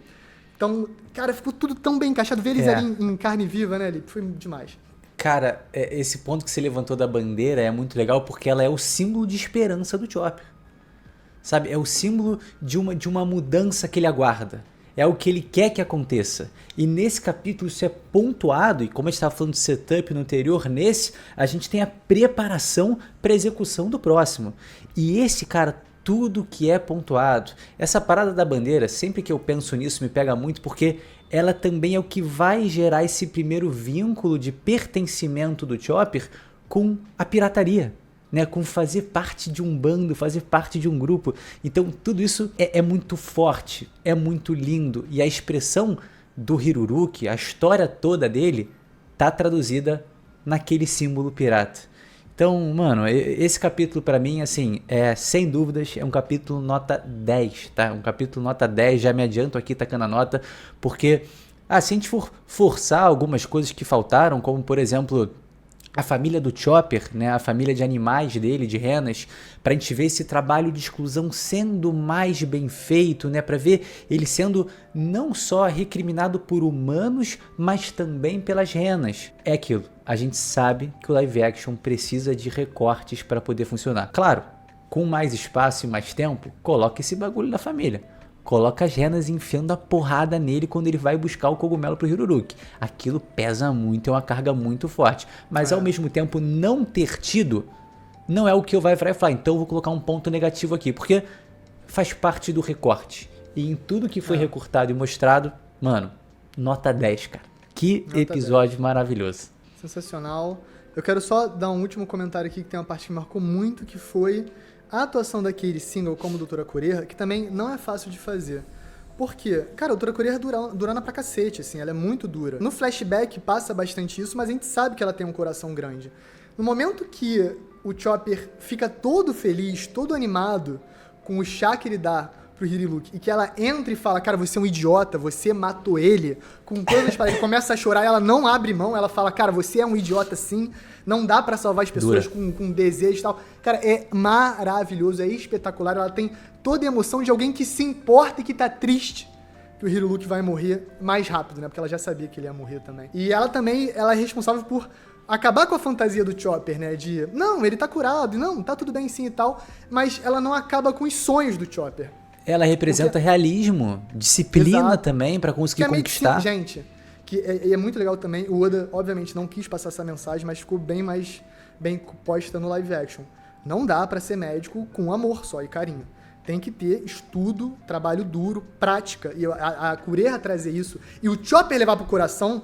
É isso. Absoluto São cinema. Essas duas facetas. É absoluto São essas duas cinema, facetas. Pô. É o pai e é a mãe, entendeu? Construindo o filho que é o nosso chapéu de palha, o nosso médico, o nosso maravilhoso doutor que tem tudo. Então, episódio 7 também, irretocável pra mim, o melhor episódio da temporada. Eu acho que eu vou dar pra esse episódio um 9.8. Eu não dou 10. Sim. Eu dou 9.8. Simplesmente primavera em meio ao inverno. A jornada emocional de Tony Chopper. Eu não vou quebrar não, mano. Aqui é só 9,5, 10, 9... Quanto tu deu? Tudo 10? assim. Dei 10. E tocou muito no coração. Mas é 9.8, mas é 10. Mas Por que você tirou 2 décimos? Quero saber. Eu gosto muito da resolução do Hiruruki. Eu gosto que ele bate a palma e se explode tudo e tal e pá. Eu senti falta da neve, mano. Então, neve isso eu vou falar, isso eu vou falar do próximo episódio. Tá, pois é. Porque assim, eles decidiram. Vai ser mais dentro de casa. Eu respeitei a primeira decisão. A segunda, aí não. Ter escolhido nessa cena dentro, beleza. A próxima tem que ser fora. Não foi, é o episódio 8 que vai pagar. Então, o meu ponto é exatamente esse. É sacanagem, a gente sabe que eles gravaram na África do Sul, na África do Sul não neva, gente. Então eles teriam que ter todo ou um CG especial ou uma coisa particular pra fazer neve fake e tal. E não faz sentido, vira. Eu entendo a decisão. Se vira. Muito Dito dinheiro isso, envolvido, se vira. Gente, faz uma viagem. Tô contigo, Hiruruki mais 5, tá ligado? Hiruruki mais 5. Precisava daquela quantidade de guarda ali também, figurante. Dane-se pra quê? Bota eles na neve, mano. Bota o Hiruruki pra explodir na neve. É coisa de fã. É coisa de fã.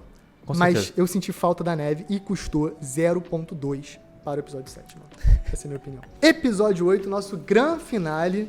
Dear and Loathing in Drum Kingdom. Mais um mini trocadilho. Por quê? Deer, a gente sabe que remete a rena, viado, reindeer, beleza. Fear and loathing, né? Tipo assim, medo e desprezo é um termo clássico do inglês e eles fizeram um trocadilho, só que como? No reino de Drum. Então, antes da gente partir pro auge, vamos do começo.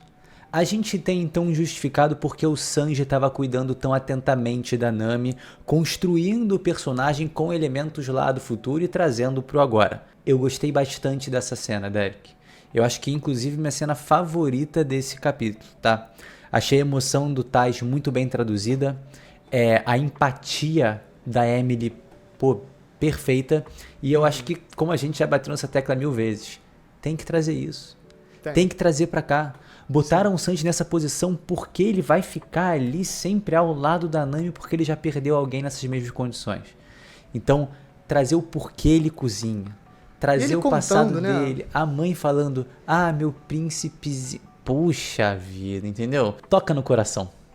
Conversa com o Cocoropo. De novo, reforçar como a atuação da Emily Rudd é boa, o Taz também brilhante. Tem um drama da Emily Rudd, né, que a gente acabou não comentando tanto ali na cena da Labum, porque ela navega, eles são comidos pela Labum, e ela fica bem indecisa, tipo assim, cara, não sei nada, não sei o que é um log pose, Será que eu sou não boa o sei suficiente? pra onde eu navegar e tal. Isso tudo é bacana, só que agora a Nami tá num lugar, né, de desconforto porque tá doente, mas de conforto porque tá sendo amada. Então, tem também ali um mini arco dela de aprender a ser cuidada e o grande cuidador, né? O grande empático ali, o grande cozinheiro, que tem um coração gigante, que a gente sabe muito bem, o Sanji.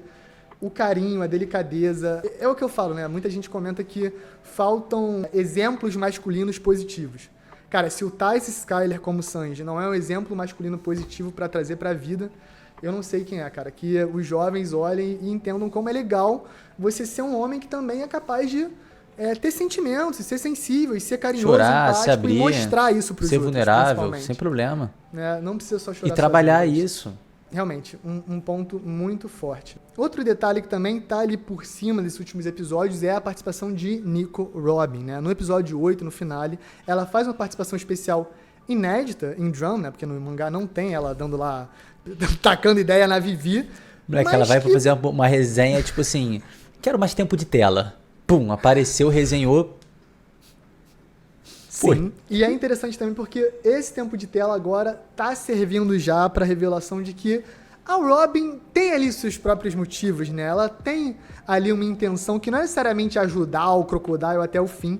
Então ela bota uma pilha na Vivi, já curiosa pra qual é a verdadeira capacidade dos chapéus de palha. E cara, assim, posso estar enfatuado? Posso. Ela aparece na tela e eu falo, uau, nota 11, muito bom. Mas tá muito bom mesmo, mas o que eu posso fazer? Isso tá muito bom. A atuação Ela tá muito muito boa. boa, ela tá muito boa, ela tá muito O boa. sotaque russo me pega muito. Ela começa, eu falo, a Robin falaria assim, mano. E ela seria assustadora e apaixonante ao mesmo tempo, na mesma proporção. Desculpa, outra coisa que a gente também tem que comentar. As participações da Robin foi também o momento que eu mais percebi o quanto a Vivi tava Vivi.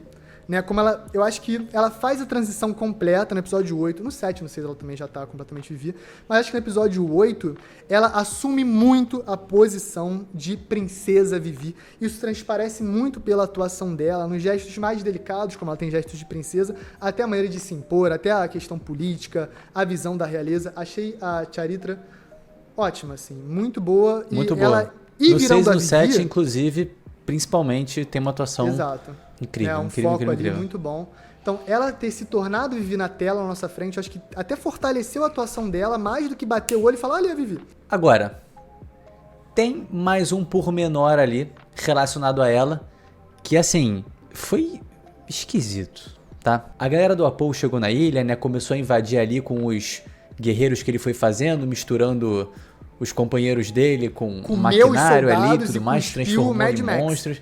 Uhum. Suave, mano. É isso mesmo. A Akuma no Mi dele pode fazer isso. Ele foi e fez. Tá rolando. E aí a Vivi, ela vai subir a montanha. Posso falar, né? Fala. Caralho, o Sop tirou um arco e flecha do rabo. Pô, não, isso eu achei muito ruim.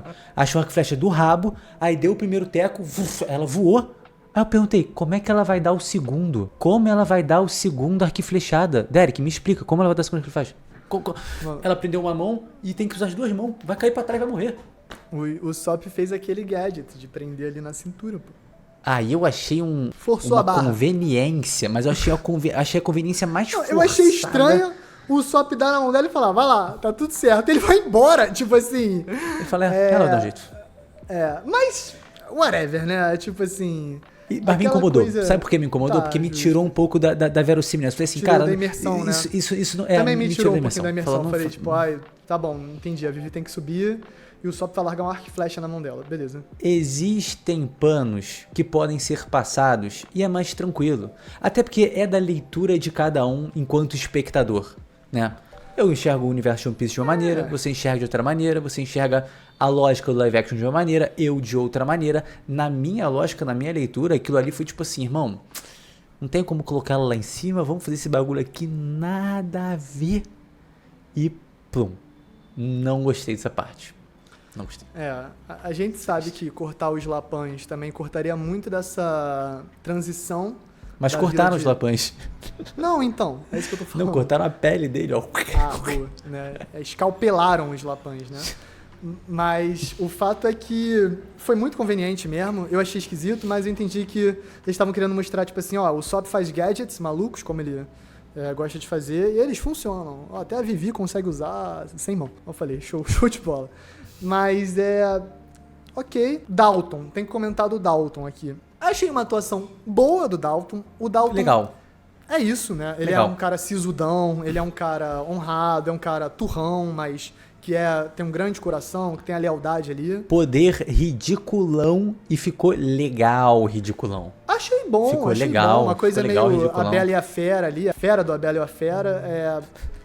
Muito essa vibe pra mim, completamente essa vibe, a maquiagem, ele... Tá bom, tá de boa. Os Suave. mais ridículos de longe, o Chess e o... E uma Pegmarimo. Mano, a estática do afro, meu Deus do céu, mano, aquilo foi completamente ridículo. Mas é isso, gente. Eu senti falta do fogo. Por que não tacou fogo no... Tacou mais bomba de fogo Faltou um foguinho. Então, Faltou. esse confronto... O que acontece? Vamos lá. O Chopper CGI, modinho básico, é lindo. O modo quadrúpede é perfeito. O modo bípede, ele é esquisito. É pra ser esquisito. Mas ele mesmo nesse esquisito dele é meio estranho. Às vezes eu sentia ele um cara meio com uma fantasiona muito grandona, assim, e que me fala, isso é uma fantasia. Não, eu não consegui decifrar. A Micaela Hoover tá ali por baixo ou ela, tipo assim, atua num booth? Eu acho que é e só aí atua e aí tem um jogam cara ali pra fazer a loucura ali, mano. Pode ser. Não sei como é que foi, tem que olhar depois com calma. Sabe as fantasias de Donkey Kong? Que vem com Não, os total. músculos já pronto? Aham. Me deu essa impressão e eu fiquei tipo assim, putz, isso também acabou não... Nos combates, né, tem umas coisas assim que não fazem muito sentido às vezes, que fica pior no live action se você ficar questionando tudo. Tipo assim, o Sanji às vezes tá só assistindo umas paradas que ele podia estar fazendo alguma coisa, mas é isso, né, a gente meio que tem que tolerar. Todo não é nem combate do live questão- action vai ter uma vibe meio Power Rangers às vezes, porque... Não é nem combate que eu tava pensando. Eu tava pensando mais nele como visual. Entendi. O A design do caracterização Chopper mesmo. Biped. Isso. Eu Me achei deu- de boa, assim, um monstrão, um monstralengo. Ser sincero, no episódio 7... E é pra ser bizarro, né? A gente sabe. Eu achei que o confronto dele com o Dalton, pós-morte do Hiruruki, Foi rápido, bem né? melhor. Foi muito rápido. Eu achei que seria interessante, por exemplo, vem o Chopper correndo, o Dalton vira o Bisão e confronta ele como Bisão e pum, dá aquele choque. Chopper! Eu pensei que ele ia virar o Bisãozão Ele falou que é também. teu filho, mas e agora? Você tem que virar, ele se salvou por você e tal. Não, vai parar tipo assim, calma, cara, tá tudo bem. O Hiruruki falou que você tem que viver, então vai lá. E o Chopper? Eu gostei então dessa vou. calma, eu gostei dessa calma. Mas eu Não entendo gostei, perfeitamente o que é. Não gostei, eu queria Foi que um, tivesse. Eu tipo, acho que era um momento muito. A emoção tava muito grande, o cara tinha emocionante. se explodido. Eu achei que podia ter tido mais ação, mais movimento, mais emoção. Foi um pouco contido demais ali pra mim. E eu acho que isso também. É isso. O Dalton é bem assim, né? Sisudão, e isso leva pro resto da atuação também. Mas podia ter ido um pouco além, na minha opinião. Temos esse confronto, né? Em que o Sanji e o Chopper, inclusive muito bonitinha a cena do Sanji virando e falando, pô, isso pra mim é trabalho em equipe. E pá, dá um soquinho e tal, pô, muito, muito, muito legal. E por outro lado, a gente tem a luta do Luffy contra o Apple. Também foi uma luta que acabou não me convencendo muito. Eu senti que o episódio anterior, ele entregou muito, porque, vamos lá, o 6 é o setup, né? Foi montado os elementos e tudo, não sei o que lá. No 7º, a gente teve o desenvolvimento disso tudo. E foram feitos de maneiras exemplares, cara. Vários pontos que, cara, elevavam valor, desenvolviam personagem, elevavam a nossa própria visão, né? Sobre o que estava acontecendo, tudo. Então foi ganhando muitas camadas, foi ganhando muita expressão. E eu senti que o 8º episódio, ele não conseguiu trazer o que o anterior estava prometendo. A luta contra o Apple, e o Luffy está extremamente fraco, inclusive ele toma muita porrada. A luta contra o Apple, eu senti que ela ficou devendo. Eu senti mais medo pelo Zoro e pelo Sop lutando contra o Zubinzão lá moda foca do que 100%. pelo Apple, pô, o tempo todo. Concordo eu pensei, plenamente. pô, o Zoro e o Sop estão na parte mais difícil, mais perigosa, mais dramática, e o Luffy tá descendo a porrada nesse tá idiota. na mamata, pô. É que assim, é até uma parada meio inversa, talvez. O Apple, ele é paia. O Oda tem que forçar uma barra pro Luffy Ele e não a luta expressa dele meio que medo. dar uma rendida, né? E eu acho que eles não tiveram essa vontade de fazer isso. O Rob Colette tem bastante cena pra brilhar. Eu acho que ele brilha como o Apol, ele traz bastante essa irritabilidade que os vilões de One Piece têm. Mas eu senti claramente, e pra mim, o maior argumento é... Os caras estavam na neve, inclusive. Inclusive estavam na neve lá, Melhor, né? O Sop e o Zoro estavam na neve. Toda a neve cenográfica ficou na vila. Mas o meu ponto é exatamente esse. Se você comparar Toda a neve. a ação do episódio 8 da primeira temporada, lutando contra o Arlong, contra a desse episódio, a ação do Arlong é muito melhor. É muito superior. Muito a melhor. coreografia, os efeitos e tal. E eu sei por que ela é melhor. Porque nessa produção, muito recurso foi pro Chopper, pra Laboon, pra essas outras partes, pro Dory Brog e tal. Não tiveram tanto recurso pra o CG do Luffy, né? E se não tem tanto recurso pro CG do Luffy... É ótimo tu levantar isso. As ações não vão ficar tão boas. Eu senti que quem mais foi cobrado foi o Luffy. Foi os CGs do Luffy, foi os momentos de ação do Luffy, a borracha. Teve bem menos gomo-gomo nessa temporada, em comparação com a passada. Dá pra entender por quê, porque mesmo no mangá, o Luffy só luta, né? Nesses momentos assim, é mais em combate e tal. E reduziram bastante esse momento pra botar em Chopper, botar em o Apol transformando os zumbis, botar em Dalton transformando, botar em... Enfim, outras partes, né, Lipe? E aí, assim, tendo que ter esses recortes, tendo que ter essas adaptações, eu sinto que você trazer a batalha final de toda a temporada no castelo fechado, no lugar recluso, com a bandeira não no topo do país, mas colada numa habitação, colada numa sala, não flamulando, mas estática ali. O próprio convite do Luffy, tipo assim, cala a boca, vem junto comigo. Irmão, aquilo ali é um grito que ele tá no topo de uma montanha. Ele grita pro castelo, ele grita pro mundo, aquele take de baixo. Não deu pra dar o zoom out, né? Que é tão famoso, né? O zoom out, tipo assim, cala a boca, bora! E aí o zoom out é uma ilha gigante e tal, a montanha. Aí não causou aquela expressão. A batalha também não teve aquele impacto. Teve uma decisão que eu achei... Cara, quando eu vi, eu falei, pô, meteram isso mesmo.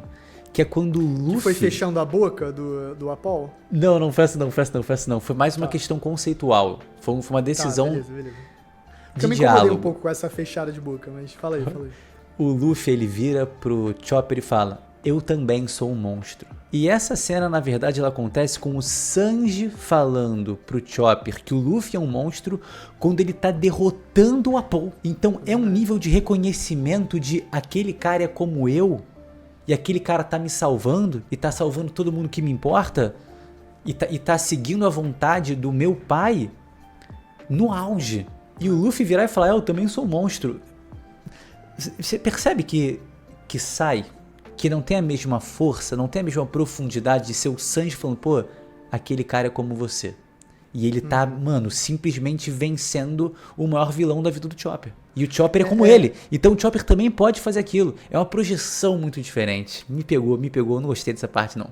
Eu concordo, eu acho que pra Gran Finale, ser ali dentro do castelo, e um castelo que também por dentro não tava tão impressionante, assim, tão magnânimo, dava uma vibe, assim, que... Galera, é isso. Até porque a gente tem que olhar por esse outro lado, né? Não dá pra botar tela verde... Quer dizer, dá, né? Eles têm milhões de dólares. Mas, enfim, não é tão fácil botar tela verde em lugares abertos. Então, eu acho que isso tudo entrou em questão. Vou falar, eu gostei do Luffy pulando em frente à bala, tomando a balada ali e a bandeira. Deixa eu só fazer uma pergunta. Por que ele atirou na bandeira primeiro? Porque, né? Tava reclamando, né? Dos piratas ali. Eles eram piratas. Eu vou destruir essa bandeira pirata idiota, sei lá. Isso também foi uma parada que me pegou, porque tipo assim, a gente entendeu a importância pro Luffy, a gente entendeu mais ainda a importância pro Chopper, e aí vai começar o confronto final, o vilão pega o seu canhão, aponta pro protagonista e fala, não, mas antes eu tenho que atirar aqui nessa... Não teve o trabalho igual no mangá, no anime, não foi... Mas eu acho que tem outro lado, que tipo assim, sim, beleza, não teve tanto esse embasamento pro Apol. Não ficou tão amarrado, não ficou tão amarrado. Mas o Apol é um cara babaca, então ele pode simplesmente ter olhado, eles falando de bandeira pirata e falado, mano, foda-se essa merda aqui. Até porque ele pode conhecer a Sala do Reino muito bem e tá incomodado com uma parada diferente, tá ligado? E ser babaca a esse ponto. Eu posso me convencer disso, não me incomodou tanto, mas eu não gostei da resolução da ação. Eu achei esquisitíssimo o Luffy com uma mão só e a outra mão... whatever, tendo que segurar ali a boca e tal, e depois entra a Vivi Como se, assim, com todo respeito, né? Como se Eu nem pensei nisso, mas agora tu falando, eu concordo. aquela cordinha do bagulho da Vivi não fosse arrebentar. Puxando aqui, ó, puxando aqui. No mindinho. Me tirou um pouco no mindinho, me tirou um pouco. Mas esse tudo episódio, bem. Esse episódio pecou bastante em vários momentos, eu achei. Eu acho que pecou muito na ação, porque é um encerramento difícil, é uma ação que não ficou muito cativante. No conceito amarrado também, no que traz do anterior. Eu me diverti mais na luta do Arlong de longe, eu senti mais medo pelos personagens, senti mais tensão nas cenas. E agora com o próprio Chopper junto do Sanji, foi divertido? Foi. Mas não foi uma cena que fiquei tipo assim, uau, que legal o combate dos dois, foi super maneiro. Achei que foi não foi okay. Um Kumadori, não foi um... Não foi só ok. O Chess com o outro também foi ok, não foi nem muito bom. Foi tudo acontecendo muito ok. Eu senti que pela promessa do anterior, vindo de um tão incrível, esse entregou pouco. Poderia ter entregado muito mais. Algumas decisões como essa que eu falei, a gente tá falando da neve, tudo. Ah, beleza, mas tem bilhões de dólares, mas tem que gastar com o CGI do não sei o que lá. Decisões, acontece, mas eu não posso virar e falar, então, porque é isso, então tá tranquilo. Não, até porque a gente tá aqui pra criticar. Eu acho que o ponto final pra mim, o mais importante recai sobre o diretor. O 6, o 7 e o 8 é o mesmo diretor. Exato. Na minha opinião, o Lucas Etlin não tem a mesma pecha pra ação, pra combate, que ele tem pra texto e atuação. Eu acho que as partes de texto e atuação são excepcionais e ele domina como diretor, capta muito bem. Mas a ação, se você for comparar dentro da própria segunda temporada, ou é pior, pegar na primeira, o Joseph Vladika, que dirige o 3 dessa temporada e dirige o 7 e o 8 da primeira, que é o clímax ali com Arlong, na minha cabeça, na minha concepção, ele é muito, muito, muito bom com a ação. E eu acho que ele trouxe um dinamismo que faltou aqui. E, gente, One Piece é tanto roteiro quanto ação.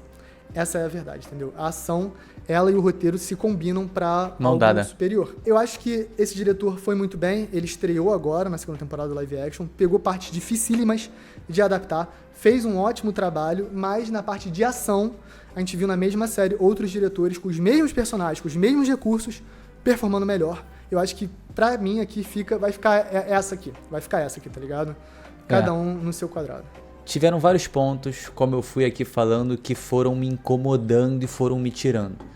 A gente vem de um incrível, e aí esse começa muito legal com o bagulho do Sanji da Nami, e depois ele vai conveniência ali, uma coisa meio esquisita e tudo, e o problema de ter isso logo no início do episódio é porque você vai te tirando e aí fica mais fácil de outra coisa te tirar. É verdade. Sabe?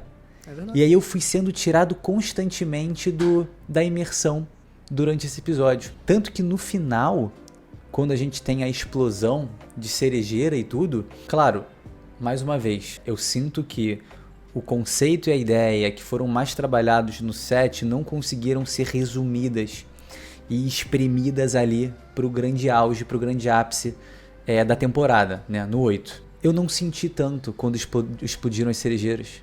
Eu não senti tanto quando o Chopper chorou.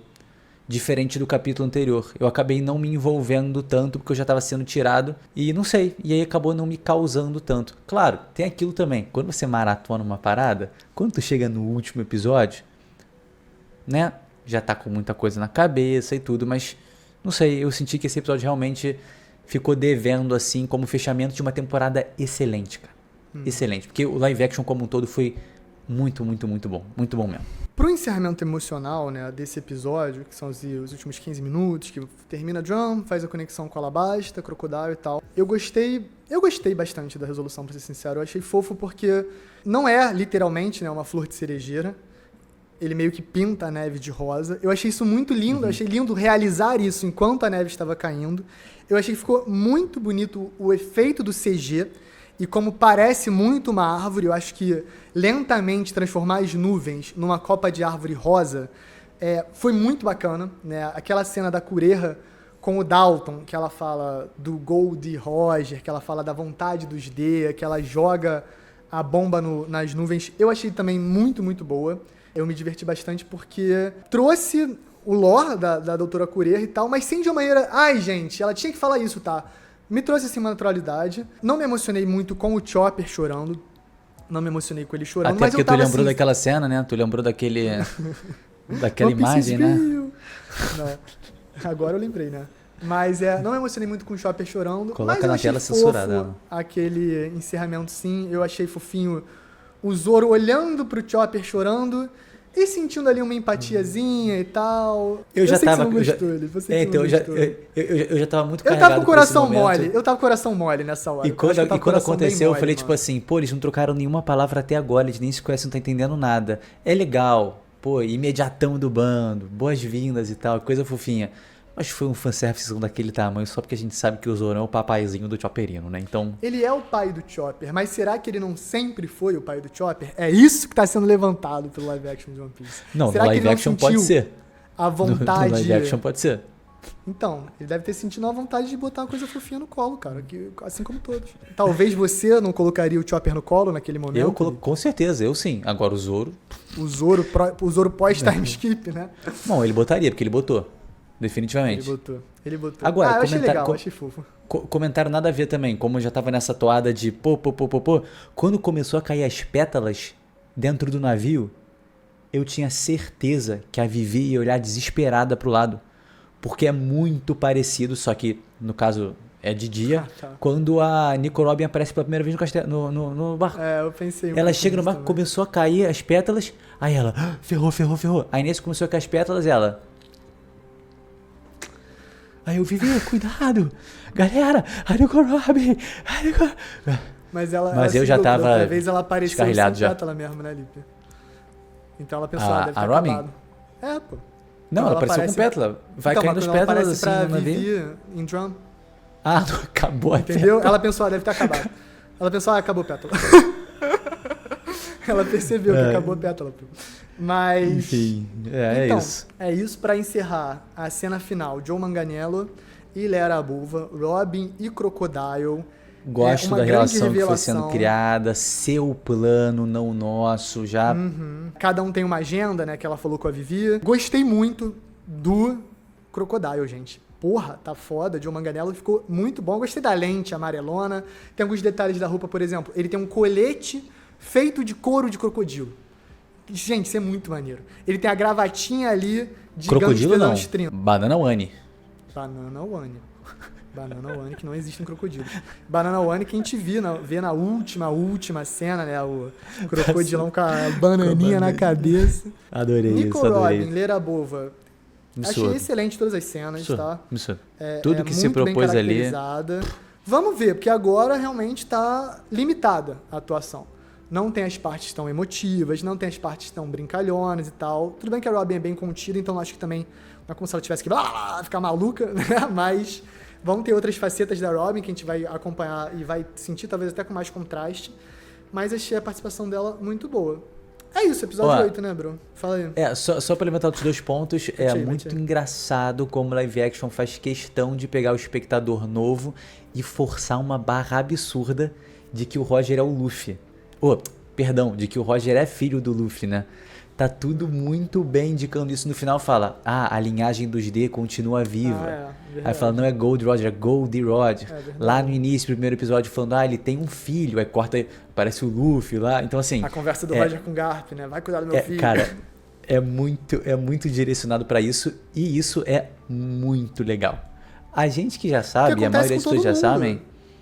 Muita gente que tá vendo o anime a primeira vez pensa que... Pensou nisso, com certeza. O Roger é pai do Luffy, pô. Todo mundo E eles querem botar isso com força e tá sendo bem feito, pô. Tá sendo colocado de maneira inteligente, conduzida, proposital pra chegar nessa conclusão. E eu percebendo isso como alguém que já sabe, falei, cara, legal. Isso é bacana. Outra coisa que a gente tem que comentar meio meta aqui, né, Lipe? Nenhuma indicação do Ace, né? Até agora. A gente sabe que já tem promoção da Netflix, já fizeram um teaserzinho, já vazou o ator que vai ser o Cholo Mariduenha, mas nada. E essa altura no mangá já não tinha tido alguma coisinha do Ace? Então, ele passa por Drum. Ele passa por Drum todo de preto. E fala, avisa aí pro meu irmão quando ele passar e tal. Poderia fechar a temporada com o vídeo. Aí, galerinha. Poderia, né? Também senti falta. Mas assim, mas eu nem negativei nada disso, não. Foi só. Falei, pô, isso aí também era bom. Igual o discurso do Roger no primeiro episódio. A gente já viu a Robin criancinha, né? Apareceu na recompensa dela. É bonitinha, é legal. Fofinha, apareceu também a recompensa cancelada do Mr. Zero, que ficou cool, com o charutão. O outro ponto é legal como eles também estão conduzindo muito pra dar a entender que uma mulher vai definitivamente entrar no bando. Quem não acompanha, irmão, é a Vivi. E eles estão, não, Vivi, você vai ficar com a gente. Não, Vivi, já é Chapéu de Robin Palha. correndo. Cara, muito bom, muito bom. Muito legal. Bom. Cara, como um todo, gostei muito dessa temporada. Acho, inclusive, que ela foi melhor do que a anterior, porque o arco da Vila Syrup é mais cansadinho. Essa, cara, não tem nenhum arco como aquele, todos são bem legais. Eu realmente senti muita falta de uma conclusão mais poderosa e decisões melhores para esse último episódio. Mas assim, ele foi o único que eu senti que me incomodou um pouco. De resto, cara, adaptações muito boas, escolhas que me agradaram muito. Então, eu fiquei muito, muito feliz, assim, com o live action. Fiquei mesmo. Fiquei também demais. Eu acho que esse último episódio teve altos muito altos, alguns baixos bem baixos. Eu vou dar minha nota aqui pro último episódio 8.1.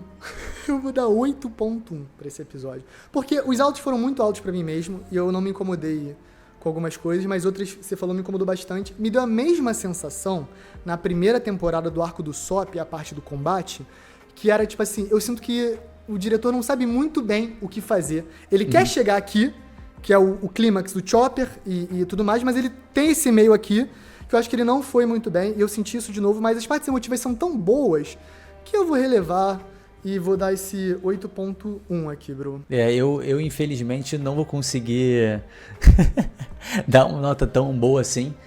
Eu sinto que as partes emotivas que realmente cativaram ficaram pro anterior, e esse não conseguiu carregar o que o outro já estava transferindo, construindo, né? Né? Não conseguiu ter uma conclusão que me satisfez assim. Então eu vou dar uma nota que vai ser baixa, tá? Para os padrões que eu tava dando aqui, mas eu vou dar um 6.5. Que é assim, cara, foi o que eu falei, tá? Eu preciso levantar os pontos que eu tenho que criticar, porque foi como eu me senti enquanto tava assistindo. Calma, pai. Parou. Rapidinho, porque assim, eu fui muito duro, tá? Acho que todas as minhas críticas aqui são legítimas, mas eu também sinto que muito da nossa avaliação depende do momento que a gente tá fazendo ela. E vindo de toda a carga do live action, maratonando ali, cara, inclusive live action que é muito bom, eu sinto agora que a minha expectativa naquele momento estava muito alta e influenciou negativamente minha percepção desse episódio. E eu tô aqui agora, no dia posterior à gravação, que eu e o Derek fizemos, né, esse aí que vocês estão vendo, e eu reassisti os episódios 7 e 8 e eu vi muita coisa boa nesse final que precisa ser mencionada, que na primeira vista ali eu acabei deixando passar. Então, só para deixar claro, eu não mudo o que eu falei, mas tem um ponto em tudo que foi mencionado aqui que depois de assistir eu falei, tá, isso aqui eu tô enxergando de outra maneira. Mas vamos lá. Primeira participação do Dalton, cara, parafraseando o Hiruruki como impulso pra Kureha se envolver e fazer o que uma médica deveria fazer. Isso pra mim ficou muito legal. Os próprios habitantes do reino lutando contra os vassalos do rei pra curar o país tem muito, muito, muito valor, e isso precisa ser ressaltado também, né? E tudo isso culminando, e esse detalhe aqui é magnífico, no próprio Wapol destruindo seu trono devido à influência direta do Luffy e da Vivi, né? Que teve todo um trauma no passado com ele, cara, ela se tornando essencial para esse momento, tem um simbolismo muito expressivo, cara, que a gente não pode deixar passar. Ele mesmo cavou a sua cova e destruiu o seu trono, dando espaço para o próximo, que é o Dalton, que tem uma participação maneira nesse episódio e também vai se desenvolvendo ali como um verdadeiro líder. A relação do Chopper e do Sanji também é melhor do que eu lembrava, o Sop falando que o Chopperino é um chapéu de palha, apoiando ele e mostrando coragem, né? Sendo aquele suporte para ele seguir em frente e se tornar de fato um Mugiwara. É muito legal. O gancho das Rumble Balls também não dá. Cara, não dá pra ignorar todos esses detalhes legais, que alguns acabam sendo só pra ser divertidos, né? E isso já é o suficiente pra ter a existência deles. E outros têm um peso pros personagens, pras histórias, que são mais aprofundados. Então eu precisei trazer essa nova visão aqui após reassistir o episódio. E eu senti que todos esses pontos, né, de outra perspectiva, me conduziram de uma maneira diferente. Eu me emocionei com a cena do Chopper chorando, eu ri bastante com a festinha logo depois, né, ali, pô, a brincadeira do Luffy metendo os bagulhos no nariz, muito bom. Eu sorri também com eles falando que é óbvio que eles vão para Alabasta com a Vivi, porque você é uma de nós. E aí eles coroam ali a participação da personagem na temporada, que fez um papel fenomenal. Então é coisa linda de se ver. E fora isso, cara, é toda a montagem do palco para a próxima temporada. Participação do Smoker muito legal, Crocodile ali também aparecendo, Mr. Zero. Enquanto isso a gente tem os chapéus de palha partindo para Alabasta, é tudo muito bem montado, né? Então temos aí também um episódio que funciona como setup, não só para o próximo episódio, mas sim para a próxima temporada como um todo. Então é muito legal, apesar de que assim, custava ter colocado o Ace na cena com o Dalton e a Cureja, deles falando, pô, teve aquele garoto que passou aqui para falar de chapéu de palha e tal. Isso tem no mangá, isso tem no anime, e assim, taca o moço ali, ia ficar bom demais. E essa condução toda diferente, né, e o sentimento que eu nutri de maneira distinta da primeira vez que eu assisti, me fez chegar no momento que eu critiquei agora há pouco, mas é o que eu mudaria um pouco de opinião, que é o seguinte, o Chopperino sendo pego pelo Zoro. Cara, quando eu olhei a primeira vez eu mencionei, mas essa na segunda eu tava tão emocionalmente envolvido ali, tava tão preso dentro da narrativa, que quando ele pegou o Chopperino eu falei, cara, é isso mesmo, é o fanservice explodindo, eles não trocaram nenhuma palavra, mas palavras precisam ser trocadas quando há um gesto tão carinhoso como esse de uma relação que a gente sabe que se constrói durante muito e muito tempo. Esse não pode ser de fato o pontapé inicial dessa relação de pai e filho ali, de carinho entre Roronoa Zoro e Tony Chopper. Então mudo minha mente em relação àquilo. E agora gosto desse momento, cara. Tocou o Kokoro. Enfim, não posso relativizar meus sentimentos da primeira impressão e muito menos o que eu ainda continuo considerando recurso ali mais preguiçoso. Que Flash não tem nada a ver com nada. E algumas decisões meio duvidosas também. Cara, se vira, dá um jeito de colocar a luta fora de casa, colocar ali com o reino de Drum aparecendo, tudo, grito e tal, perdeu muita expressividade, isso não dá pra negar, né? Mas também não posso reassistir e encontrar outros detalhes que me fizeram sorrir e não levar em consideração. Então assim, nessa segunda vista eu gostei mais, continuo achando que é um episódio que não conseguiu transportar a carga do anterior e acabou devendo também, mas 6.5 é pouco. A minha nota é um tranquilo, um suave, um bom, como já mencionei, 7.5. Então, gente, essas são as nossas notas. O Alan vai somar todas e botar a média aritmética de cada um aqui do nosso lado. Eu quero ver quanto tá, porque a gente sabe, né? Matemática e claro, né? Matemática e arte, isso mesmo. Maravilha. Porque eu sinto que essa temporada foi melhor que a da anterior. Tá? De uma maneira geral, gostei muito mesmo. E eu queria saber como é que ficou a média, né, das notas. Vamos ver a nossa média. O que eu penso muito é que essa temporada tinha um trabalho mais difícil porque já era amada, chegou amada e chegou com altas expectativas. Cara, a gente não pode esquecer, em 23, a galera tá falando mal de One Piece num nível, quando saiu o live action, que o trailer ficou ruim, que não vai dar bom, que não sei o que lá e tal. E não tô falando, tipo assim, era 10% chato. Era tipo assim, uns 30% ali, bem resistente. Enchendo a sacola. A gente sabe bem. E a galera foi convencida. Essa galera que já foi convencida tá aqui com a gente agora. A gente tá comprando a segunda temporada. Foi muito boa. E eu acho que a gente também tem que melhorar. Vamos ver a terceira, se vai ser melhor ainda. Bota mais dinheiro. Entendeu?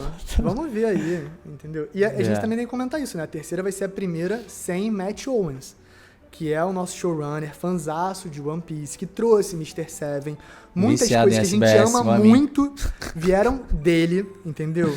E ele saiu na segunda temporada, não vai vir pra terceira, vamos ficar de olho aberto. A gente é fã! Se fosse assim, claro, a média vai ser a média, mas se fosse para dar uma nota pra essa temporada, qual você daria? Cara, nota universal, eu acho que eu daria 8,5, minha nota universal dessa temporada. Então, eu penso em 8,5 também. Eu penso, a gente deu 8 pra anterior, acho que seria 8,5 sim, essa aí também. Seria 8,5. Beleza, bom. Bom, galera, muito bom. Excelente temporada, obrigado a todo mundo que acompanhou o nosso vídeo, comentou. Se tiver vindo em partes, vem em partes. Essa é a ideia mesmo, fazer um vídeo bem longo, bem completo pra vocês, pra gente acompanhar juntos e ter essa sensação. Vai com calma. Esse foi o vídeo, galera. Deixa o like, se inscreve, muito obrigado. Nós demos o review de todos os episódios com nota, com média aritmética. Dá tchau, Lipe! E é isso, gente. Valeu, um beijo gigante pra todos vocês. E não esqueçam, apareçam também nas lives do canal Chapéu de Palha. A próxima, inclusive, nesse domingo aí, cara, vai contar com presenças ilustres, vários dubladores de One Piece maravilhosos. Vão estar com a gente pra comentar sobre o live action dessa obra encantadora. Então, como o Derek disse, deixa o like, se inscreve no canal. E a gente se vê aonde? No próximo vídeo. É isso, É galera. isso, galera. Valeu. Valeu.